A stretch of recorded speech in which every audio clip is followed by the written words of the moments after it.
2023년 2월 27일 검찰의 이재명 구속영장에 대한 체포동의안이 국회에서 부결되었습니다. 더불어민주당 법률위원회 부위원장이자 민주연구원 부원장이며 구속 기소 중인 이화영의 변호인 현근택은 페이스북에 다음과 같은 글을 남겼습니다. 당대표 신병에 대한 표결이었습니다. 헌정사상 처음 있는 일입니다. 무기명 비밀투표 뒤에 숨는 것은 비겁합니다. 어떤 표결을 했는지 당원들에게 밝힐 필요가 있습니다.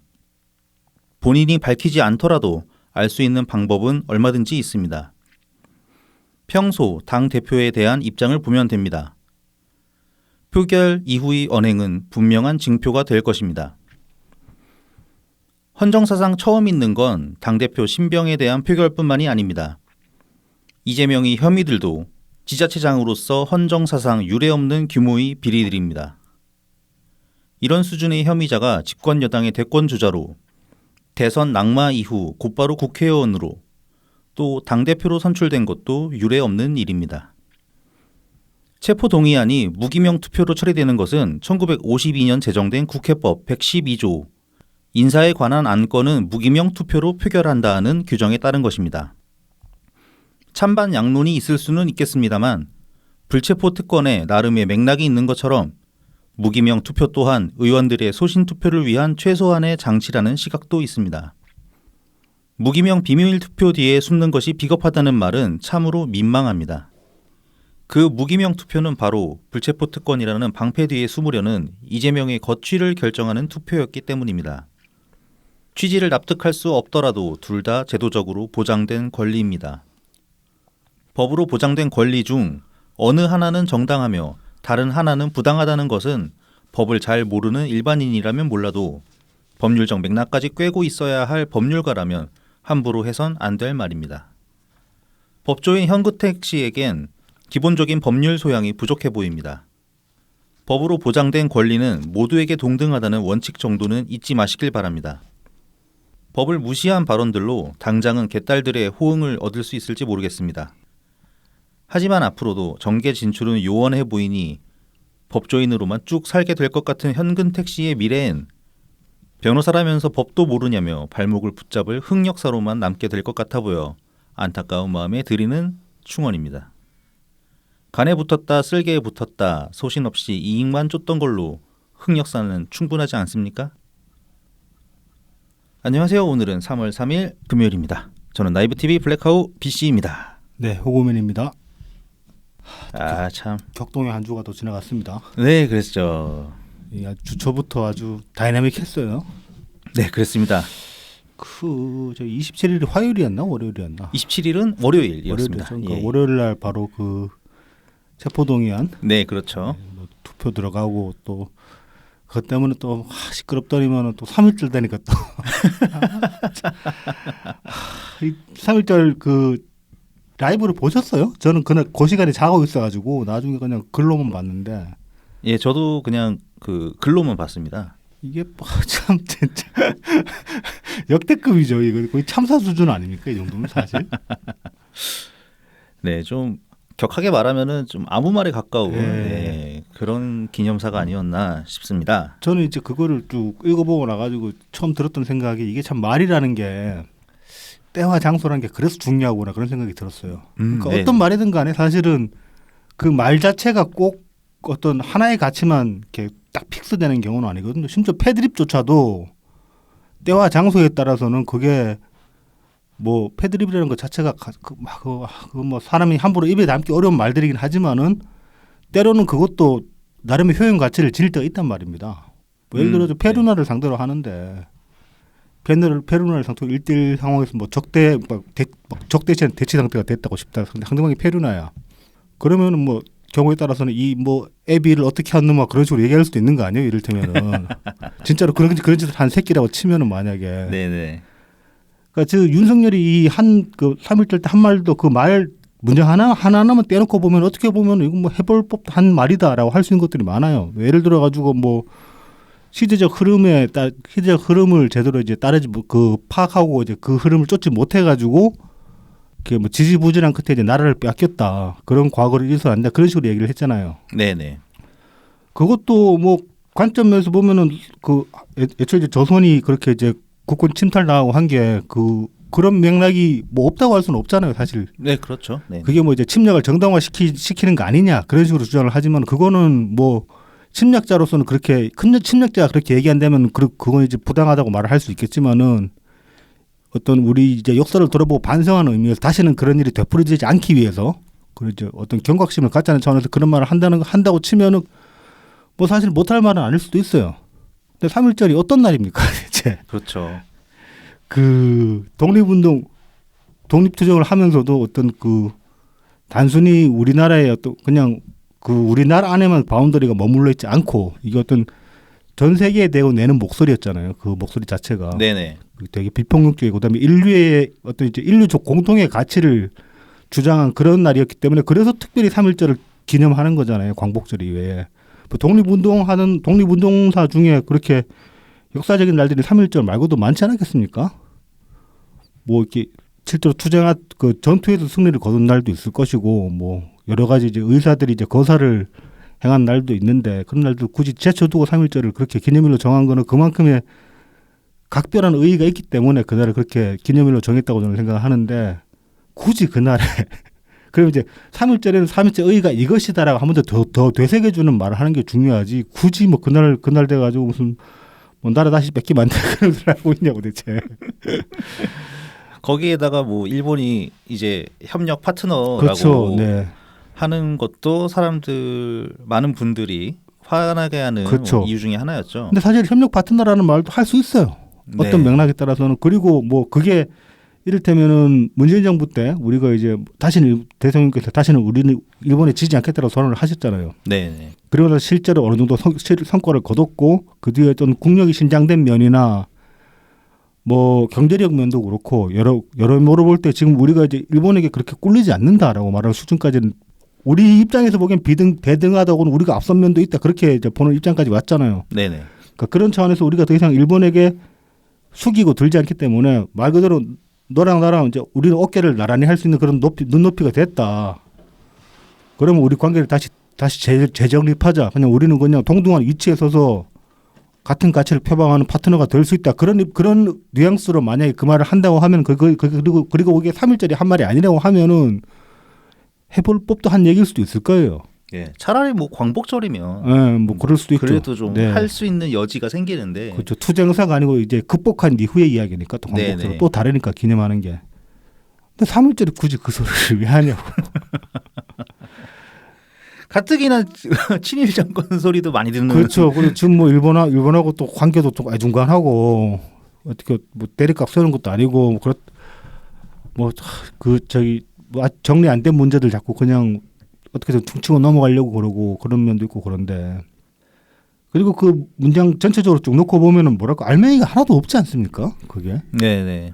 뭘 말하려고 하는지 그냥 기념사를 써야겠는데 딱히 이걸 무슨 얘기를 해야 될지 모르겠다 그런 수준이었어요 보니까. 아니 분명히 그 본인이 쓰지 않았을 텐데 말이죠. 연설비서관이 있는데 이 양반이 그 양력을 보니까 뭐 양력이 모든 걸 말해주지는 않겠지만은 그냥 뭐 회사 뭐 기업인 활동하고 그랬던 사람이에요. 그냥 뭐 그렇게 막 어떤 뭐 한국사 아니면 한국 사회를 이렇게 통찰할 만한 그런 시각이 있나? 뭐 그런 좀 의문이 드는 그런 사람이 연설비서관이더라고요 보니까. 그리고 이제 누군가는 또 오케이 사인을 내렸을 거고 그게 그렇죠. 뭐 윤석열 대통령일 본인일 수도 있고 아니면 뭐 비서실장이나 다른 그 대통령실 인사들 중에 한 명이 했을 텐데. 뭐 우리가 아는 이제 대통령과 연설비서관의 관계라면 우리가 익히 들어왔던 연설비서관과 대통령의 관계라면 대통령이 직접 컨펌을 했겠지만은 그죠? 뭐 노무현 대통령이나 문재인 대통령이나 김대중 대통령님이나 다들 보면은 그 연설비서관 엄청 쪼아대고 고생 많으셨죠. 네. 네. 직접 이제 컨펌하시고 막판에 수정도 본인이 직접 하시고 그랬다고 하시니까 근데 윤석열도 그런지는 모르겠고 일단 그러니까 네. 말씀하신 대로 이게 대통령이 직접 컨펌을 한 건지 뭐 김건희가 컨펌을 한 건지 뭐 대통령실에서 컨펌을 한 건지 그건 알 길이 없죠. 네. 근데 참 그 연설문 전반적으로 이게 하고 싶은 얘기가 별로 없어 보였다.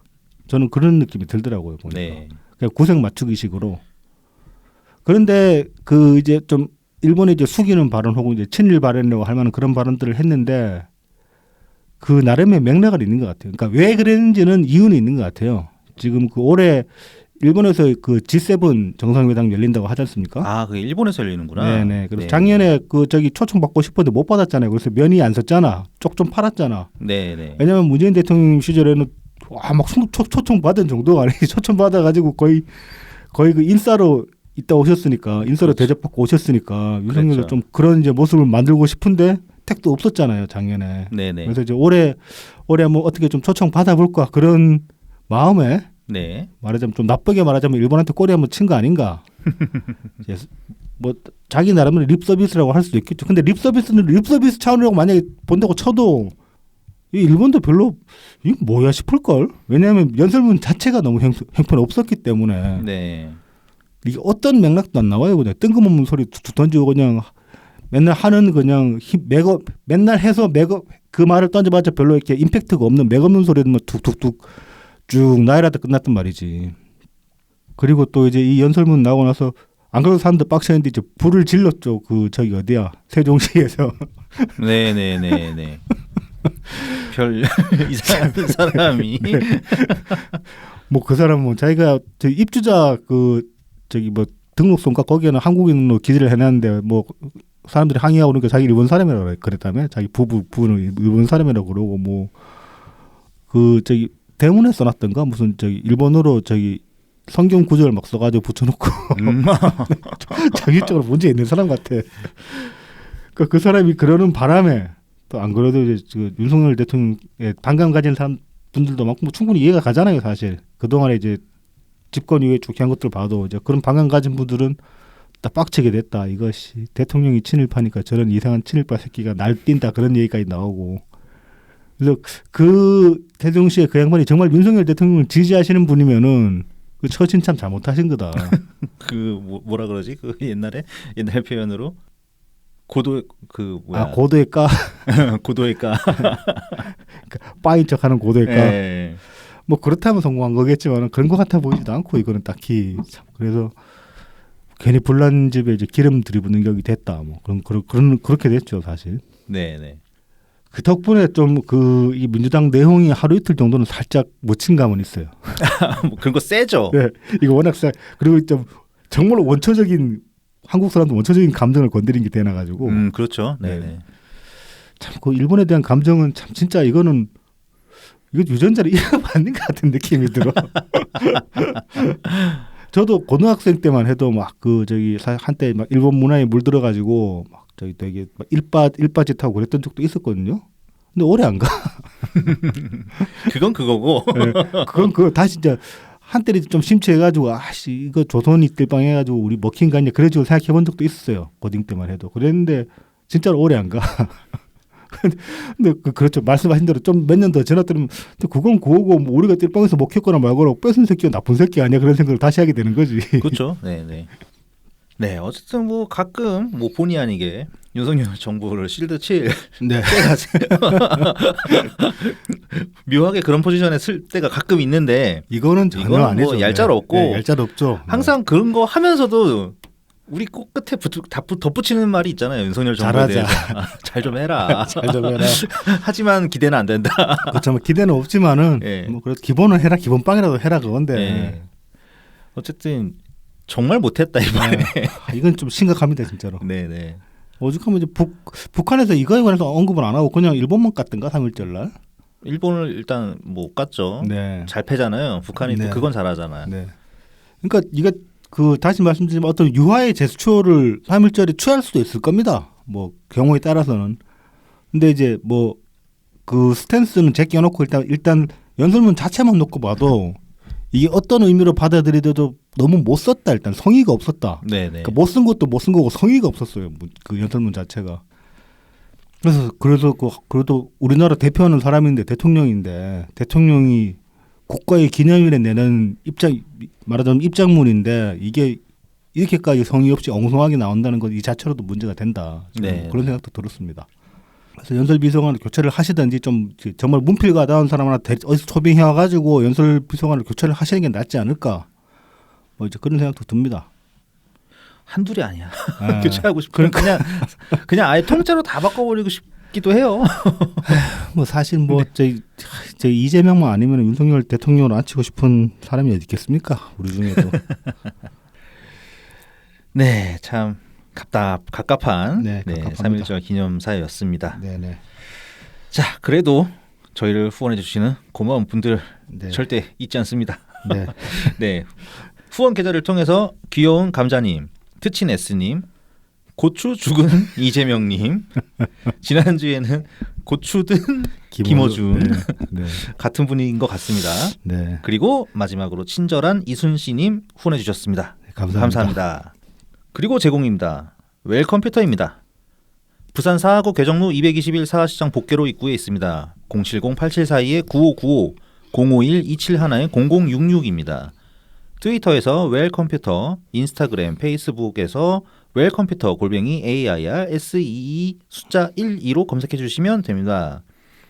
SNS 프로필에 카카오톡 오픈 톡방 링크로 상담 가능합니다. 그래서 계정 팔로우 하셔서 확인하시기 바라고요. 네네.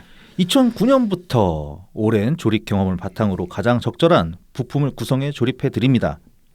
AS 고장 수리는 원격으로도 점검 가능하니까 문의 주세요. 아까 설명해드린 SNS 네. 프로필에 계정 프로필에 카카오톡 오픈 톡방이 있다고 하시니까 네, 그쪽으로도 문의하시면 됩니다. 문의하시면 됩니다. 26일날 이제 트윗을 올리셨는데 조립 컴퓨터 이벤트 중입니다. 지금 오, 100만 원 이상의 조립 컴퓨터 구매 시 레드 드래곤 브로드소드 K588 키보드를 사은품으로 드린다고 합니다. 야 이거 키보드 이름이 거창하네요. 네, 뭐 레드 드래곤 브로드소드가 게이밍 키보드 같아요. 예, 이름이. 예. 그래서 이제 탔을 때 한정인데 이게 지금 3월 5일까지 선착순이라서 저희 업로드 시점에는 아마 이제 당일날 마지막 날이 될 것 같습니다. 아 그러네요. 네. 뭐 이것 외에도 아마 이제 웰컴퓨터는 추가로 또 이제 이벤트를 준비하시지 않을까 뭐 그런 생각이 듭니다. 네네. 이게 굉장히 그 인기 높은 키보드인가 봅니다. 네, 게이밍 키보드 이제 아마존에서 게이밍 키보드 분야 1위 먹은 그런 상품이라고 합니다. 게이밍 키보드의 특징이라면 뭐가 있을까요? 저도 게이머가 아니라서 하드 게이머가 아니라서 잘 모르겠지만 뭐 키감이 좋고 뭐 이렇게 그 딜레이가 적고 뭐 그런 거 아니겠습니까? 네, 그런 거 있고 아마 그게 있을 거예요. 그러니까 키보드 작업을 컴퓨터 작업을 많이 하시는 분들이 그 키보드를 누를 때 약간 피로감이 생길 수 있는데 네네.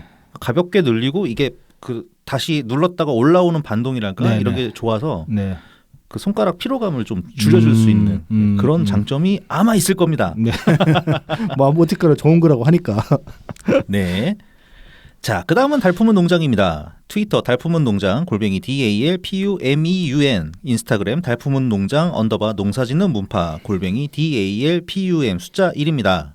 청란, 청개육, 친환경 우렁이쌀, 고춧가루, 참기름, 들기름, 서리태콩, 찰옥수수를 절찬리 판매하고 있습니다. 많은 성원 부탁드립니다. 네.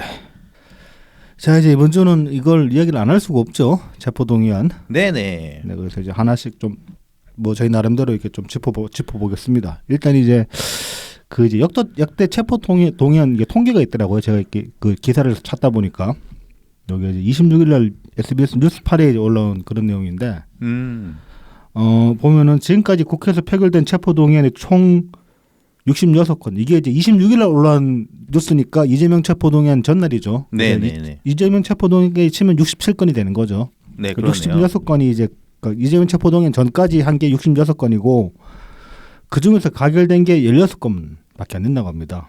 그래서 이제 가결률이 24.2%. 그리고 이제 그 총 체포동의안 올라온 어떤 그 범죄 혐의들 중에 보면은 뇌물 횡령, 정치자금법 위반 등 부패 혐의가 26건이었고 선거법 위반이 이제 그 다음으로 많은 11건이라고 합니다. 네네. 그래서 이제 이 그 부결 폐기된 32건 여기 이제 근데 32건인데 실제로 혐의가 적용된 의원은 27명, 그러니까 중복 적용된 사람들이 있는 거죠. 네네. 뭐 이재명도 마찬가지일 것이고. 그래서 이제 부결 폐기된 32건 27명 가운데 20명은 최종 유죄 판결을 받았다고 합니다. 그래서 이제 실제로 그 체포동의안 부결된 의원 중에 무죄인 사람은 7명밖에 안 되는 거예요. 지금까지 그러니까 66명 중에. 네네네. 그러니까 이런 것들이 있으니까 사람들이 저거 그냥 방탄이다. 저거 그냥 부당한 특권이다. 그렇게 얘기를 하는지 얘기를 할 수 있는 근거가 되는 거죠, 사실은. 네네. 그러니까 어떻게 보면 사실 체포동의안 그 폐지라는 담론 자체만 놓고 보면 포퓰리즘이라고 말하기에는 좀 부족한 면이 있을 수는 있습니다. 이런 이제 맥락들이 있기 때문에 사람들이 막연하게 뭐 실제로 이걸 통계를 내본 사람들은 별로 없기 때문에 뭐 그 체포동의안 저거 부당한 거 아니냐라고 생각하는 그런 인식이 이제 좀 막연한 정치 혐오에 기인한 거 아니냐라고 생각할 수도 있지만은 실제로 면밀히 따져봤더니만 충분히 그게 이제 납득할 만한 그런 그 데이터가 있더라. 네, 그런 그리고 거죠. 그러고 보니까 참 이걸로 보면은 이 검찰이 국회의원 상대로 타율이 좋네요. 그렇죠. 예, 66명 중에 아니 66명이란다. 27명 가운데 네, 20명을 이제 유죄 판결을 받아 이끌어냈으니까 그렇죠. 예, 타율 그러니까 웬만해서는 그 걸기가 쉽지가 않잖아요. 사실 검사들도. 국회의원 건드리는 게 네. 만만한 일은 아니죠. 그렇죠. 잘못하면 역풍 맞으면 자기들도 피곤해질 수 있고, 그다음에 뭐 법무장관 매주 국회에 나가는데 네, 네. 그 이제 그런 어떤 말하자면 계속 타협하고 이제 소통하고 타협해야 되는 그 상대에다가 그러니까 집단으로 보면 상대잖아요. 네, 네. 개인 국회의원이 아니라 그렇게 보면 이제 국회에 대고 이제 말하자면 공격을 하는 셈이니까 검찰도 사실 쉽지 않은 면이 있으니까 그만큼 0.7 수준이면 상당히 명백한 이제 그런 범죄들 가지고 하는 거겠죠. 아무튼 이 7명 무죄 판결을 할 사람들은 대체로 뭐 정치 공작이거나 뭐 그런 가능성이 있지 않을까 그런 생각도 듭니다. 네, 네. 그러니까 과거 독재 시절에 그랬던 거 아닐까 뭐 그런 식으로 생각을 하게 됩니다. 자, 그래서 이제 27일 날 이제 그 표결이 붙여졌죠, 국회에. 요거 저는 이제 연말 또 라이브로 좀 봤었는데 네. 이게 이제 뭐 저 그 당일날 그때 어떻게 보셨습니까, B 씨는? 아, 저는 못 봤습니다. 그 사무실에 예. 계셨으니까 이제 뭐 트위터로 또 보셨나? 소식을? 트위터로 좀 보다가 네. 그 마지막에 이제 표결할 때만 이렇게 그러니까요. 좀 네. 봤어요. 예. 표결이 참 재밌었잖아요. 표결 굉장히 오래 걸렸죠. 이게 네. 뭐 원래 거의- 오래 안 걸리는데. 그렇죠. 뭐 그래봤자 그 이게 이제 기명 투표이긴 했지만은 그 이제 실제로 이제 그 적어가지고 내 투표 용지 내 가지고 개표하는 거긴 했지만은 그래봤자 꼴랑 이제 297명인데. 네, 우리 예전에 이제 그 박근혜 전 대통령 탄핵 때의 경험이 있잖아요. 네네. 굉장히 금방 네, 끝났잖아요. 뭐 한 2, 30분이면 길어봤자 2, 30분 안에 끝날 거였는데 이게 거의 한 2시간 가까이 갔을 거예요. 질질 끌어가지고. 그래서 처음에는 이제 저씨 뭐 또 하나 트집 잡아가지고 질질 끌면서 뭐 작당하려고 드는 거 아니냐 막 그런 식의 이제 얘기도 듣고 저도 이제 저거 왜 저러나 싶어가지고 막 그러고 이제 그 사이에 이런저런 그 채널들을 통해서 뭐 가결됐다더라 부결됐다더라 막 그런 얘기들이 많았는데 그 나중에 나온 이야기로는 이게 그 지체된 게 사실은 그 몇 개의 이제 기표가 이상하게 된 거. 예, 무효표. 네, 무효표를 할 것이냐 아니면은 뭐 가결 내지는 부결표로 볼 네. 것이냐. 그 무효표 처리를 할 것이냐 말 것이냐 그 이제 걸린 게 2표인데 그 2표가 걸리는 바람에 나머지 표들이 이제 개표가 안 되고 있다. 네, 네, 네. 그래서 이제 그 애초에 딜레이 되던 시점에는 가결인지 부결인지 알 수 없었다고 합니다. 그런데 이제 그래가지고 한참 뭐 이런저런 사례도 들고 원래 기존에 이제 그 이런 그 가부 투표에서 이제 그 가결 부결 그 이제 말하자면 레퍼런스가 되는 것들 있잖아요. 이렇게 네네네. 찍으면 부결입니다. 이렇게 찍으면 네네. 가결입니다. 그런 것들 가지고 계속 이제 공방이 오가기도 하고 그 선관위 위원들이 이제 2명이 나와서 이제 출장 나와 있는 사람들이 있는데 그 사람들한테 의견을 구하기도 하고 있는데 좀처럼 답이 안 나왔어요. 그래가지고 이제 김진표 의장이 자기 이제 권한으로 이거 그 지금 이제 부결로 볼 것이냐 무효로 볼 것이냐 그게 두 개인데 그 둘 중에 하나는 부결로 제가 보기도 부결로 봐줘야 된다 싶은 게 하나 있었거든요. 그 같은 경우는 김진표 의장 자기 권한으로 의장이니까 권한으로 네, 네. 이거 부결로 한다 그러니까 또 막 항의가 들었으니까 막 그렇게 말씀하시는 거 처음 봤는데 버럭 화를 내시더라고. 예. 조용히 하세요. 그러면서 끝이 안 나니까. 네, 그렇죠. 답이 안 나오니까. 예. 그래서 이제 그렇게 하나는 그 두 개 중에 하나를 이제 부결로 하고 하나는 무효로 해가지고 그 딜레이 된 걸 막힌 거를 풀고 바로 개표를 냈더니만은 참 예술로 나오지 않았습니까 결과가? 아, 예, 진짜. 예. 이게 이제 어떻게 보면 저희도 전혀 예상을 못했는데 예상할 수가 없었죠 사실. 네, 이렇게 네, 나올 그렇죠. 거라고는 네. 뭐 부결로 날 거라고 저는 생각을 했는데 그렇게 생각하고 그냥 뭐 부결로 나오면은 민주당똥 하는 거지 그렇게 생각하고 이제 그렇죠, 그렇죠. 마음 편하게 생각을 했는데 이거는 가결도 아니고 부결도 아니고 네. 그래서 뭐 그날 이제 보도들이 막 빗발쳤죠. 네. 네. 결과 재밌으니까. 그래서 가결 139표, 부결 138표. 네. 그다음에 이제 기권 무효가 나머지들. 그 이제 건이 11표에 무효가 뭐 9표였나 뭐 아마 그럴 겁니다. 네, 네. 그런 식이었던 네, 네. 그 정도 숫자였던 것 같아요. 그래서 이제 어찌됐건 간에 가결이 한 표 많았지만은 이게 이제 애초에 투표 자체가 가부를 결정하는 거지 1, 2등을 정한 게 아니기 때문에 그렇죠, 그렇죠. 그래서 이제 가결이 과반을 넘지 못하면은 그 부결로 처리되는 거기 네, 때문에. 그래서 필요한 표는 이제 10표가 더 필요했었어요. 149표가 됐어야 그렇죠. 되는데 이제 정족수가 297명이었으니까. 네, 네. 그래서 이제 좀 아쉬웠다. 네. 정말로 그 이재명 심하게 똥줄 타는 그런 결과가 나왔고 그다음에 이제 면이 전혀 안 서는 네. 당대표 실제로 선거인에서. 표정이 좀 안 좋았죠. 네. 네.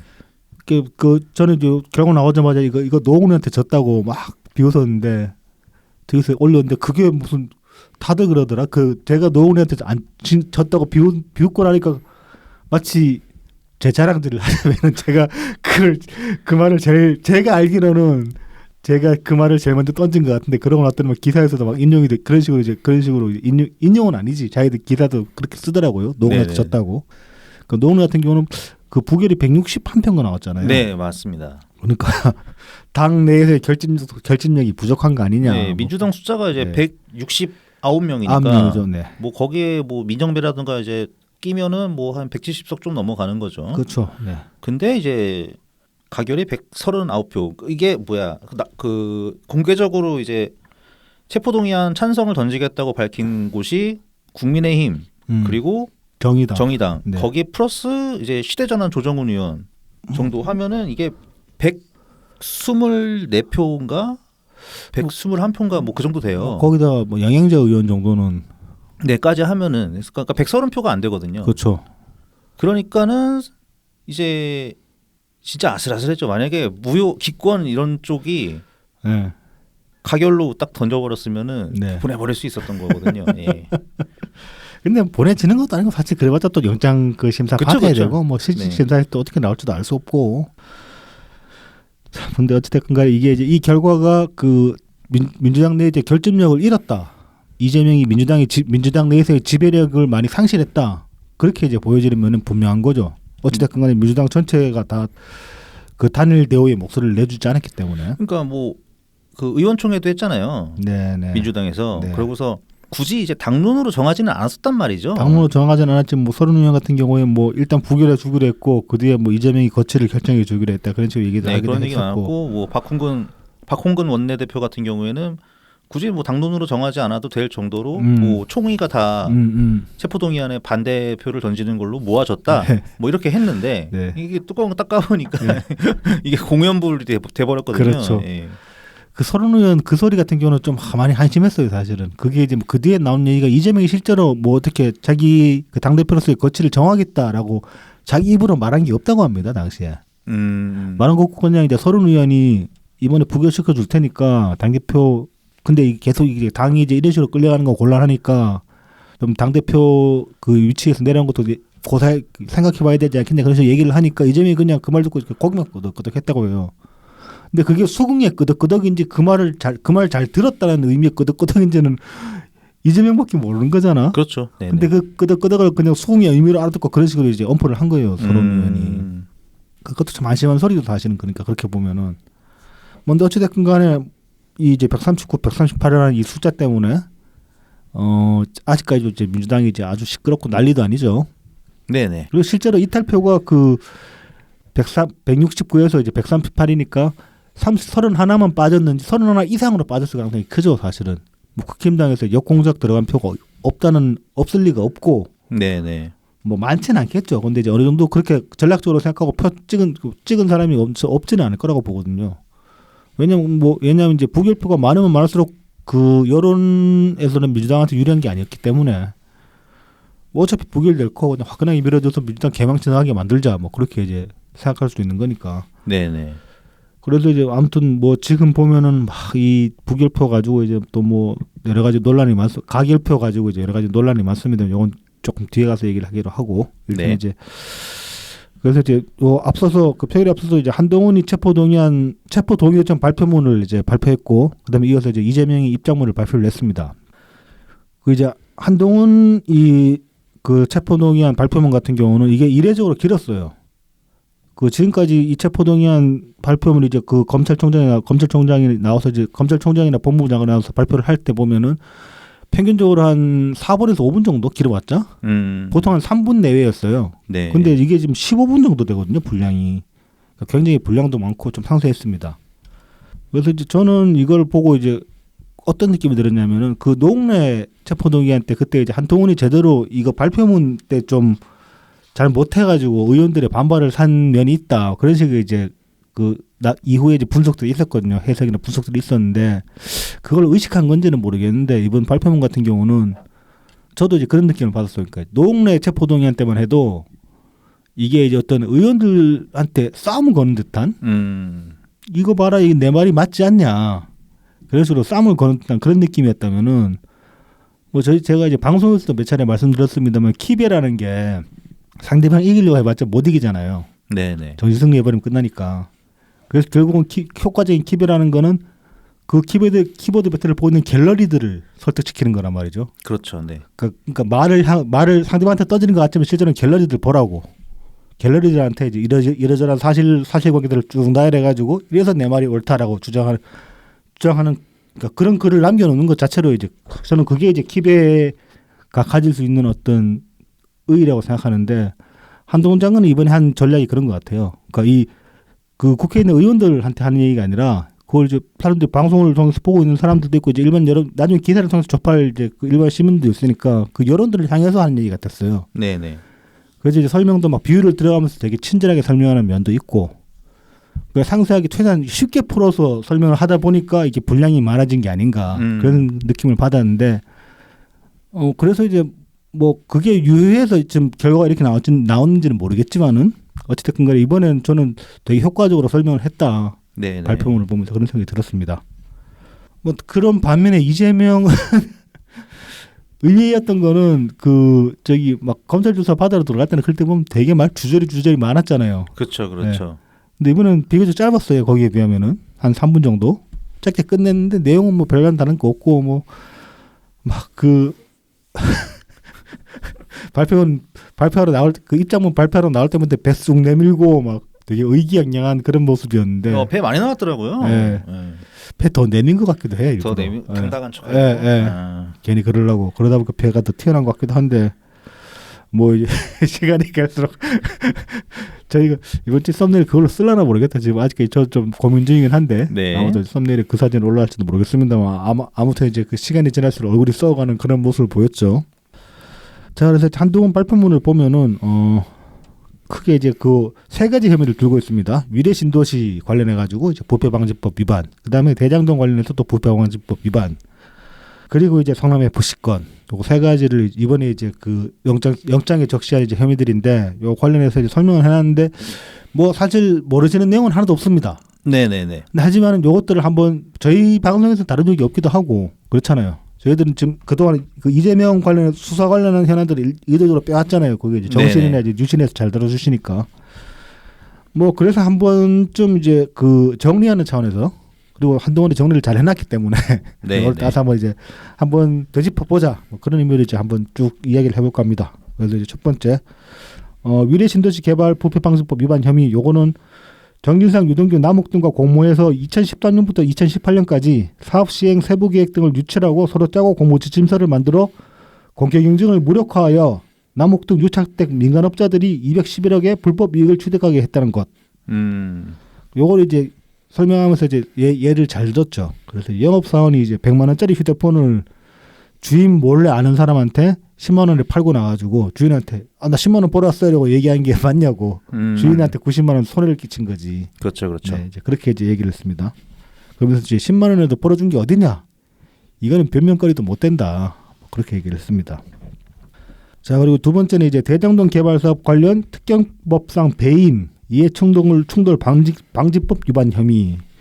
요거는 이제 또 정진상, 유동규, 김만배 등과 공모해서 2014년부터 유착된 민간업자들에게 사업 시행 계획 등을 유출하고 서로 짜고 공모 지침서를 만드는 등의 방법으로 김만배 일당을 사업 시행자로 선정한 후 그들의 청탁에 따라 용적률 상향 등의 이익 극대화 조치를 해줌으로써 김만배 일당이 7,886억 원의 불법 이익을 취득하게 하고 피해자 성남시에 4,895억 원의 손해를 가했다는 것. 요겁니다. 요건 이제 그 설명을 하면서 대장동 같은 대형 부동산 개발의 핵심은 두 가지를 볼 수 있는데 하나가 토지 확보, 개발 토지 확보. 그다음에 두 번째는 인허가. 요거 두 가지만 해소되면은 나머지는 이제 그 대형 부동산 개발에 있어서 거의 땅 쫓기 염치기다. 뭐 사실 그렇잖아요. 뭐 저기 건축업자, 건설업자 많고 널린 게 건설업자잖아요. 네네. 그러니까 이제 개발할 땅을 어떻게 확보할 것인가, 그다음에 그 땅이 어떻게 인허가를 따낼 것인가. 인허가도 그냥 인허가가 아니고 그 땅에서 어떻게 최대한 용적률을 뽑아낼 것인가. 용적률을 네네. 많이 뽑아낼수록 이익이 커지는 거니까. 네. 그래서 이제 토지 확보와 개발 인허가가 중요한데 두 가지 다 해줬다. 성남시가 아주 그냥 그 대놓고 잘해줬다. 그리고 이제 추가하자면은 이게 이제 뭐 특히 이익이 많이 나는 금싸라기 지역, 대장동도 그런 금싸라기 지역이죠. 이런 데일수록 개발업자들이 몰리잖아요. 네네. 그러면 입찰 과정에서 경쟁이 붙으면은 서로 자기 살 깎아먹기를 할 수밖에 없단 말이지. 그렇죠, 그렇죠. 그 경쟁자가 없을수록 날로 먹게 되는 건데 성남시가 그까지 했다는 거죠. 뭐 이제 디테일한 내용들은 조금 뒤에 나옵니다만은. 자, 그래서 이제 뭐 그 위례 신도시랑 대장동 개발 사업이 있어가지고서 김만배 일당과 유착 관계를 이제 설명을 합니다. 그래서 뭐 저희 정진상 같은 경우에 2010년에 이제 이재명이 성남시장으로 당선되고 나서 원래 그 자리가 없었는데 6급 정책 비서관 자리를 이제 신설을 해가지고 이제 정진상을 그 자리에 앉히고 난 뒤에는 성남시 행정의 거의 모든 거를 다 정진상한테 그렇죠. 결제받게. 이게 결제 도장 보면은 이재명 바로 앞이잖아요. 그러니까 이재명이 사인하기 네. 직전에 최종 그 결제권자 네, 뭐 네. 그렇게 볼 수 있죠. 그렇죠. 예. 그 6급인데 겨우 꼴랑 6급인데. 네네네. 그렇죠. 그러니까 이게 그 우리가 이제 보통 정무직이라고 하잖아요. 네네. 그러니까 이렇게 뭐 시험 보고 들어와가지고 이렇게 네. 늘공이 아니라 네, 어공으로. 네. 낙하산 꽂히는 건데 네네. 어느 뭐 성남시가 이제 기초자치단체이기도 하고 그러니까 네. 어느 이상 급수를 줄 수가 없을 거예요. 그래서 6급으로 줄 수밖에 없었나? 그럴 겁니다 아마. 예. 그럼 그냥 부시장 시키면 안 되나? 부시장은 또 그렇게 안 되나? 그거는 이제 워낙 크죠. 그러니까는 막 그 정치권에 사실 여러 그렇죠. 사람들이 그렇죠. 있는데 그렇죠. 민주당 사람 데려와서 꽂아놔야지 그런 거는. 그렇죠, 그렇죠. 네. 그래서 이제 뭐 이 저기 뭐야 한동훈 장관 설명에 따르면 이제 분신처럼 정진상을 썼다. 그러니까 성남시장 임기 8년 내내. 그리고 이제 유동규는 또 이제 뭐 성남시설공단, 도시개발공사 기획본부장 자리를 줬고, 그 다음에 이제 뭐 그 기획본부장 자리를 주면서 그 공사의 사장도 있는데 그 사람들 다 제껴놓고 그렇죠, 그렇죠. 정진상이랑 이재명한테 직보하게 했다. 나중에 심지어 그냥 사장 잘렸죠. 그렇죠. 사장들이 그러니까 물러나게 했죠. 그 사장들이 물러나게 스스로 해가지고 자기들이 바지라고 생각할 정도로 이제 네. 그렇게 이제 다 제껴놓고 이제 명령체계 무시하면서까지 일을 했죠. 네, 그래서 이제 사실상의 유동규 씨가 사장 역할을 했다. 그렇죠. 그래서 이제 이후에 대장동 개발 사업의 공로를 또 인정을 해가지고 경기도지사 들어간 다음에는 경기관광공사 사장까지 유동규한테 시켰다. 유동규한테 줬다. 네네. 이 보면은 참 그 저기 누구야? 다시 한번 또 소환 내릴 수밖에 없네. 그 황교익 씨 맞서인 씨. 얼마나 날로 먹으려고 들었냐고. 유동규쯤 태아 받을 수 있는 거야. 그거 날로 먹으려다 못 먹었다고 성질내고 우리한테 성질내고 말이야. 오히려 우리한테 고마워야지. 큰일 날 뻔했어요. 그러니까 먹었으면 달려 들어갈 뻔했어요 당신도. 어떻게 달려 들어갈지 몰라. 뭐 지금도 사실 건수 잡으려면 잡힐 것 같은데. 자 이제 그래서 그리고 이제 정진상, 김영, 유동규, 김만배는 의형제를 맺고 대장동 개발 사업의 사업자 선정을 약속했고, 김만배는 이제 이재명 지지 댓글 작업을 하고 방송 기자를 통해 경쟁 후보를 공격하고 종교단체에 돈을 주는 등 이재명의 시장 선거를 지원했다. 또 이렇게 명시가 되어 있습니다.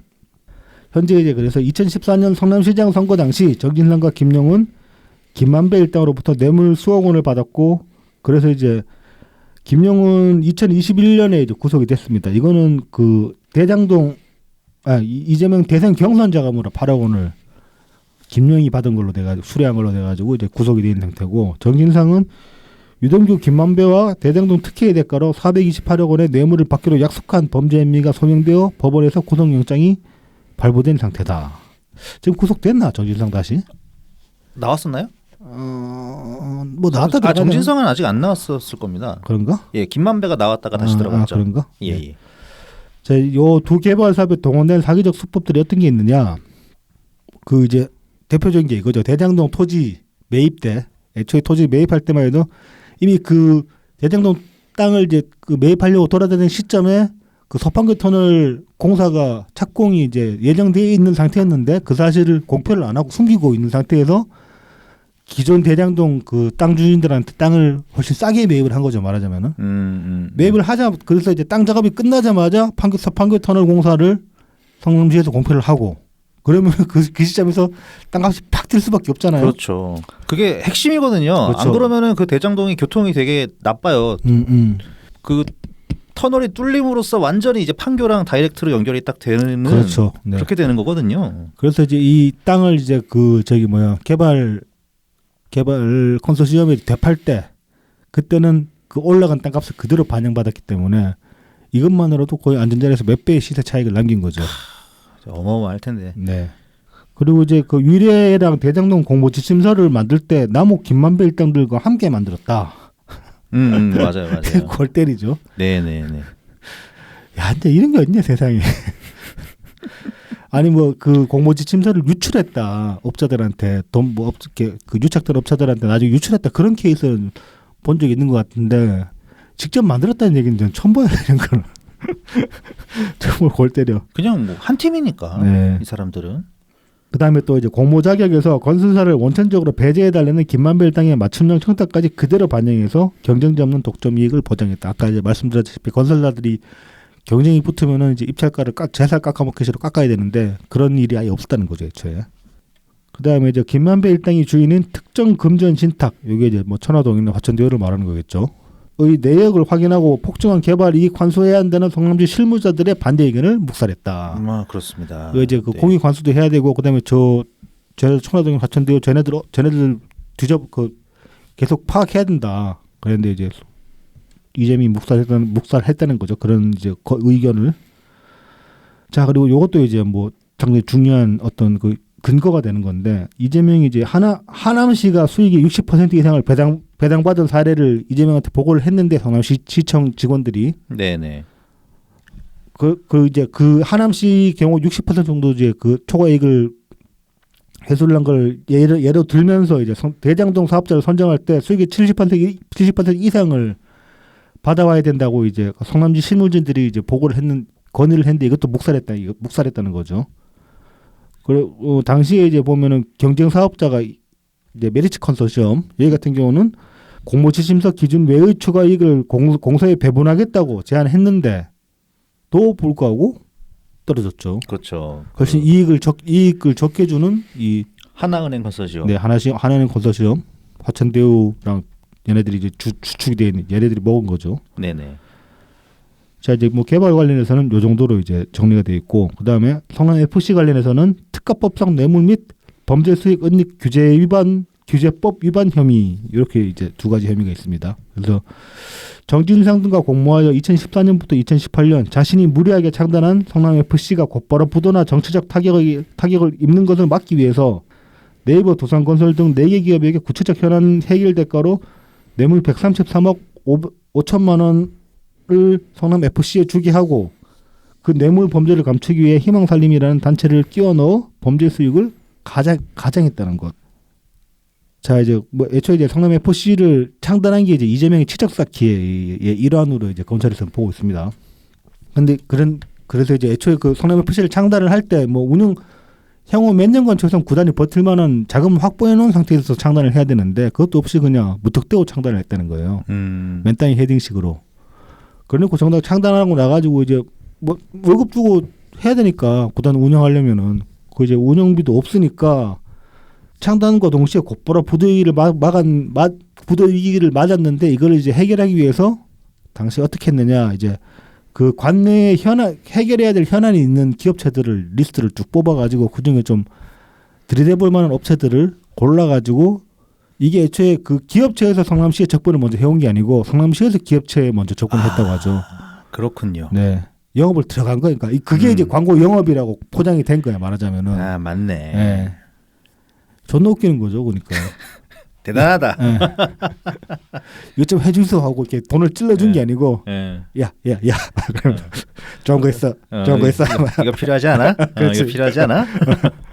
마치 그 야한 책 파는 아저씨처럼 좋은 거 있어, 막 그러면서 막 그런 식으로 들어간 거지. 그래서 이제 뭐 두산 같은 경우는 용적률 상향이랑 용도 변경, 그다음에 네이버는 건축 인허가 및 용적률 상향, 그다음에 진출입료 변경 차병원은 부지 매각, 용도 변경, 용적률 상향, 그다음에 푸는 미래는 분양가 심의, 아파트 준공 승인, 요것들이 이제 민원 내용이었다고 합니다. 실제로 해결해야 될. 네네네. 이제 네이버 같은 경우는 웃기는 게 이제 돈을 네이버가 거의 한 40억 정도, 38억인가 뭐 그 정도 되죠. 네네. 근데 이 돈을 이제 뭐 이재명이 주장하는 이게 성남 FC에 지불한 축구팀 광고비라고 그러는데 네이버 광고가 축구팀에 걸린 적이 없어요. 그렇죠, 그렇죠. 그 저기 뭐 뭐야? 네이버뿐만이 아니라 뭐 두산이 걸린 적도 없고. 아니 그 저기 누구예요? 앞서 어디야? 그 저기 희망살림. 네, 롤링 주빌리 롤링 은행. 주빌리 얘네들 배너만 걸린 적 있지. 그렇죠, 네.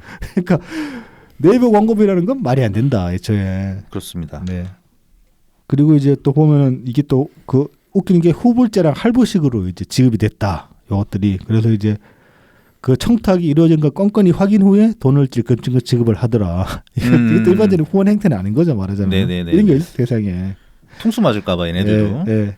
어디더라? 어디는 돈 빌려서 광고비 줬다고 하더니. 거기는 차병원. 차병원이 그렇고 뭐 두산인가 네이버인가 거기 보면 내부 문서는 남아 있어요. 이거 한 방에 일시불로 지급하지 마라. 네네. 이 새끼들 양아치기 때문에. 세 번인가 뭐 이렇게 나눠서 그러니까 진행 상황을 봐가면서 지급해야 된다. 뭐 그런 이제 내부 문서도 있다고 하죠.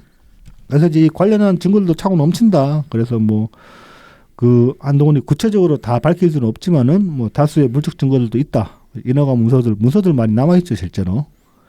지금 뭐 저기 아까도 트위터에서 깊이 뜨도 않는데 뭐 어떤 이상한 이재명 지지자는 그 저기 결제란에 사인하는 게 무슨 의미가 있냐 그러면서 회사에서 그냥 부하직을 믿고 결제해 준다 뭐 그 부하직을 안 믿고 따져보면 꼰대 된다 그딴 개소리를 누가 하더라.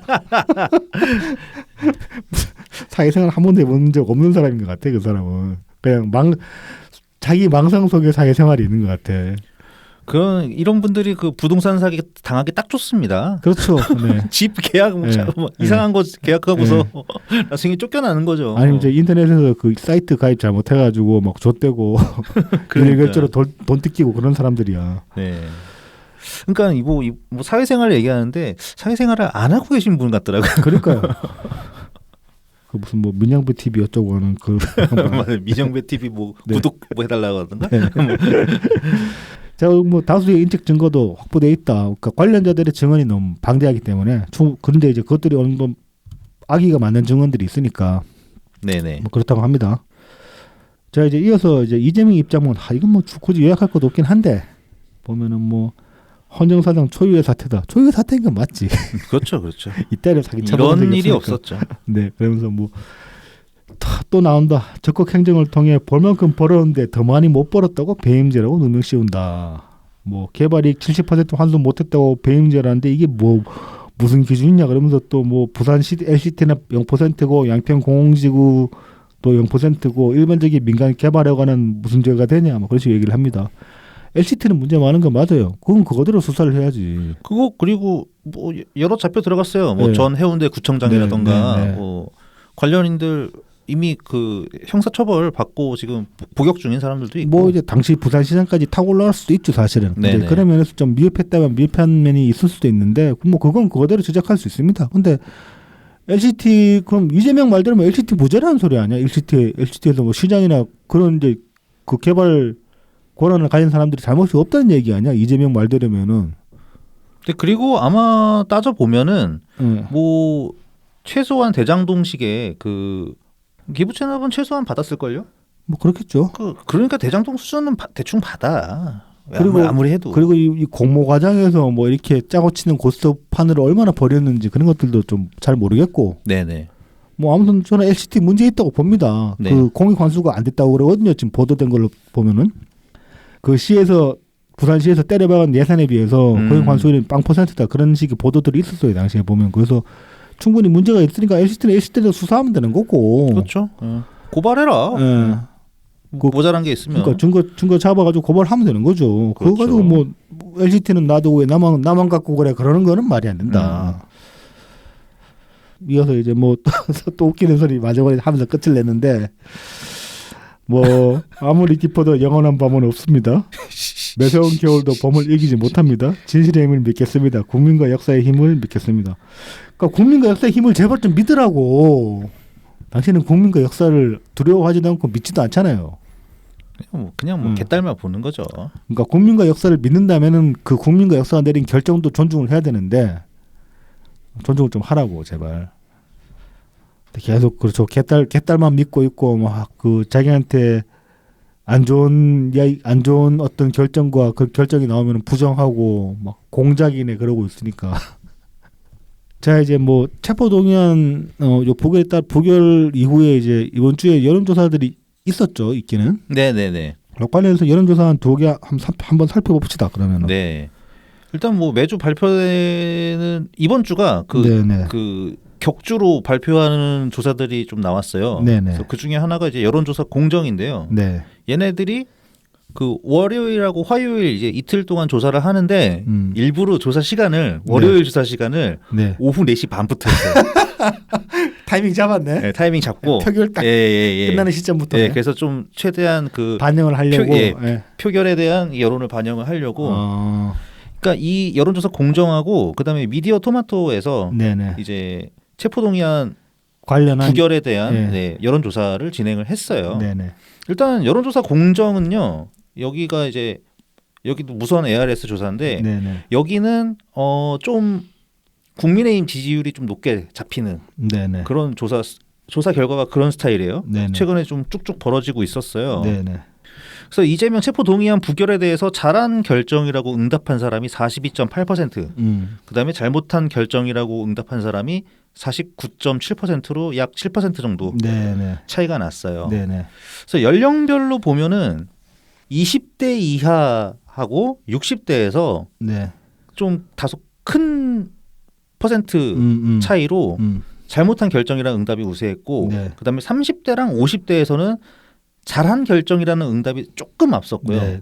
40대는 잘한 결정이라는 응답이 14%포인트 앞섰습니다. 이 40%가 지금의 민주당하고 이재명의 핵심 지지층이에요. 연령대로 보면. 그다음에 뭐 당연히 이제 그 대통령 국정수행 긍정평가자는 잘못한 결정이라고 하고요. 그래서 이제 긍정평가자의 87.2%가 잘못한 결정. 그다음에 부정평가자의 72.7%가 체포동의안 부결이 잘한 거다. 이렇게 응답을 했다고 하고 뭐 민주당 국힘 지지층 각각 지지층도 이게 첨예하게 갈려 있습니다. 그 우리가 궁금한 건 사실 이제 약간 좀 중도 성향의 사람들이잖아요. 그래서 지지정당 없거나 이제 잘 모르겠다 이렇게 응답한 계층이 이 1000명 조사니까 1000명 조사 중에서 125명이에요. 이 중에서 39.8%는 잘못한 결정이라고 하고 40.7%가 잘한 결정이라고 응답을 했어요. 부결이 잘한 거라고. 부결에 잘했다. 그러니까는 오차범위 이내죠. 1% 차이가 채 안 나요. 정말 첨예하네요. 그래서 19.5%는 잘 모르겠다. 그렇게 응답을 했고요. 근데 마지막으로 이제 지역별로 보면은 뭐 호남권에서는 압도적입니다. 잘하는 결정이다. 부결한 게. 수도권은 좀 박빙으로 나왔어요. 여론조사 공정에서는.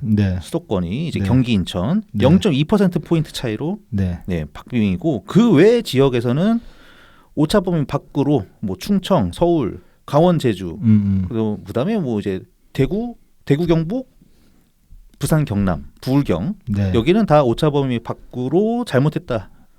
이렇게 응답을 했습니다. 자, 이렇게 나왔고요. 그다음에 이제 여론조사 공정에서 질문을 하나 더 했는데요. 사법 리스크가 있다고 생각하는가에 대한 질문을 했어요.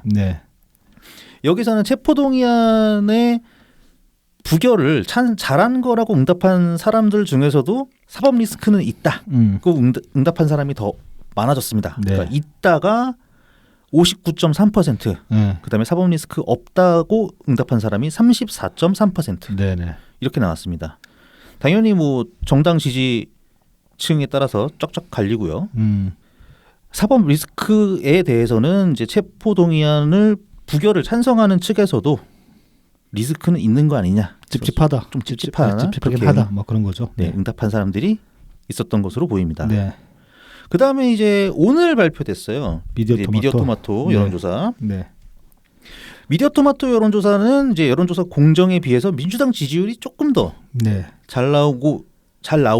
나오는 조사고 네. 최근 이제 민주당 지지율이 좀 떨어지고 국민의힘 지지율이 올라서 두 당의 지지율이 거의 지금 붙어 있는 그런 상태입니다. 네.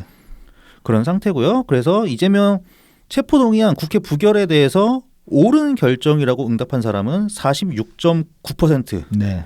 잘못된 결정이라고 응답한 사람은 46.7%입니다. 이것도 붙어 있네요. 0. 그러니까 두 당의 지지율이 붙어 있으니까 지지율처럼 이것도 붙어 있고. 네. 그러니까 여론조사 공정 같은 경우에는 국민의힘 지지율이 앞서니까는 잘못했다고 응답한 사람들이 좀 더 높게 오차범위 밖으로 높게 나왔죠. 네. 그래서 그거를 확실히 잘 따라갑니다. 네, 네.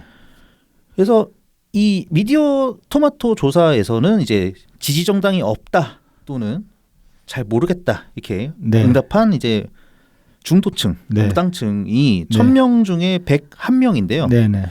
이들 사람들 중에 30.6%가 부결을 잘했다. 네. 그다음에 46.6%는 잘못된 결정이다. 이건 좀 상반되네. 네네네. 아까 같은 경우는 그 여론조사 공정 같은 경우는 이제 그 무당층에서 네. 딱 붙어 있었죠. 잘했다 못했다가 네. 0.2% 정도 차이로. 근데 여기서는 미디어토마토 조사에서는 이제 무당층에서 잘못된 결정이라고 응답한 사람이 좀 더 많았었습니다. 네, 네.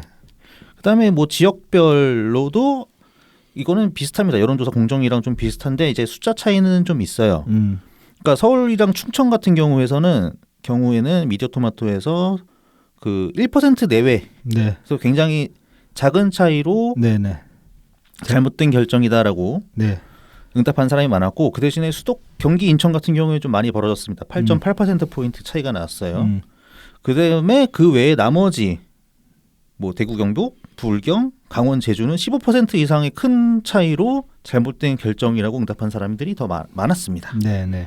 그래서 이런 추세를 보이고 있고 이게 이제 내년 총선이랑 대입을 해보면 뭐 지난 대선과 거의 비슷하지 않을까. 네. 네. 아니면은 이제 그 서울이랑 수도권은 네. 대선과 비슷하게 흘러간다고 하면은 그 외에 다른 지역들은 민주당이 더 불리해질 수도 있다. 그렇죠. 호남만 제외하고 나면. 네, 그렇습니다. 저는 이제 여론조사 요거를 보고 이제 크게 두 가지 정도를 이야기를 해보고 싶은데 하나는 일단 이게 지금 그 지금 조사 항목이 크게 보면 두 개의 축으로 가잖아요. 윤석열, 네. 이재명 이 두 개의 축으로 가죠. 근데 사실은 이게 이런 식으로 지금 집권 2년 차 이제 2년 차에 접어드는 시기인데 이 시기에 두 개의 축으로 여론조사가 간다는 것 자체가 잘못됐다고 보거든요.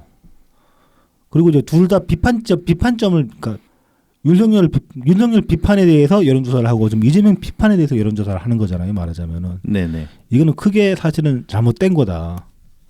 애초에 이런 식으로 왜냐하면 지금 대통령 윤석열이니까 사실은 이 시기에 나와야 될 조사는 하나만 있어야 되는 거지. 국정수행 지지율 요것만 나와야 되는 거였는데 이재명이라는 게 들어가는 것 자체가 어떤 식으로 작용할 수 있냐라고 생각을 하냐면은 이게 정념을 더 부추기지 않냐.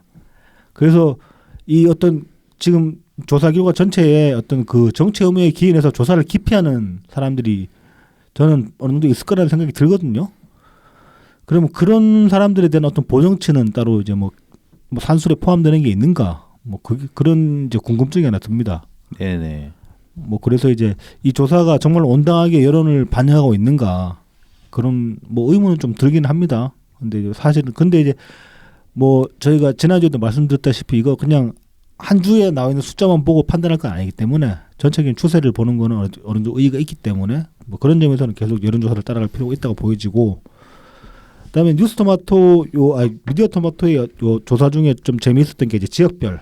네네. 보면 이제 서울은 1% 내외로 잘못된 결정이 우세하고 경기 인천은 이제 8.8%로 옳은 결정이 우세하다고 이렇게 나오잖아요. 네네네. 그러니까 과거 같은 경우는 수도권 그래가지고 권력을 크게 묶어가지고 보통 수도권 안에서는 민주당이 우세했다. 이게 뭐 국힘당 정권 때도 그런 면이 있었잖아요, 계속. 네네네. 그런데 이제 그게 조금씩 벌어지기 시작했어요. 그러니까 분리되기 시작했어요. 수도권이라는 게 서울권이랑 경기 인천권으로 이제 권력이 분리되기 시작했는데 그게 이제 그 서울 집값이 워낙 계속 뛰니까 뭐 이제 30대 이제 막 이제 사회 진출해가지고 이제 내 집 마련하려고 하고 이제 직장 찾고 그런 사람들은 실제로 서울을 살기 힘들단 말입니다. 그렇죠, 그렇죠. 그래서 이제 뭐 집을 사든 아니면 뭐 새들어 살든 간에 그 서울 인근에 이제 그 경기도로 자꾸 밀려나가는 그런 추세였단 말이죠. 그러다 보니까 그 사람들이 전통적인 민주당 지지층이라고 많이 분류가 되어 왔잖아요. 30, 그러니까 젊은 층들, 네네. 젊은 화이트 칼라들 뭐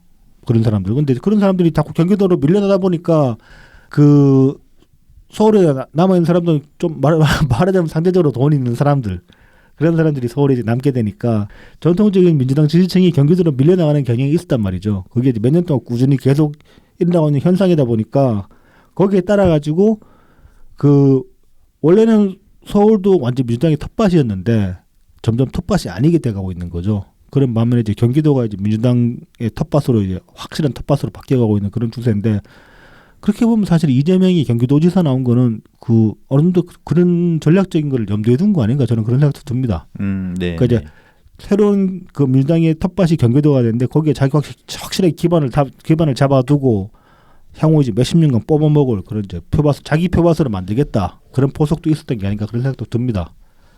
뭐 그래서 앞으로 아무튼간에 이제 그 서울시하고 경기도를 분리해서 볼 필요가 있다 앞으로. 네네. 실제로 뭐 지방선거랑 대선에서도 잘 드러났죠. 그렇죠. 네, 서울 대선 때도 서울이 이제 네. 윤석열 대통령 표가 더 많이 나왔고, 네네. 경기도는 이제 네네. 이재명의 표가 더 네. 많이 나왔었고, 지방선거 때도 그랬죠. 그래서 이제 그 서울은 거의 지방선거 때 전멸 분위기였죠. 그렇죠. 네. 네. 구청장 자리는 몇 개 빼고. 네네. 그 추세가 앞으로 더 계속될지도 몰라요. 그리고 지금 민주당이 이렇게 헛발질하면 그게 더 가속화될 수도 있고. 그렇죠.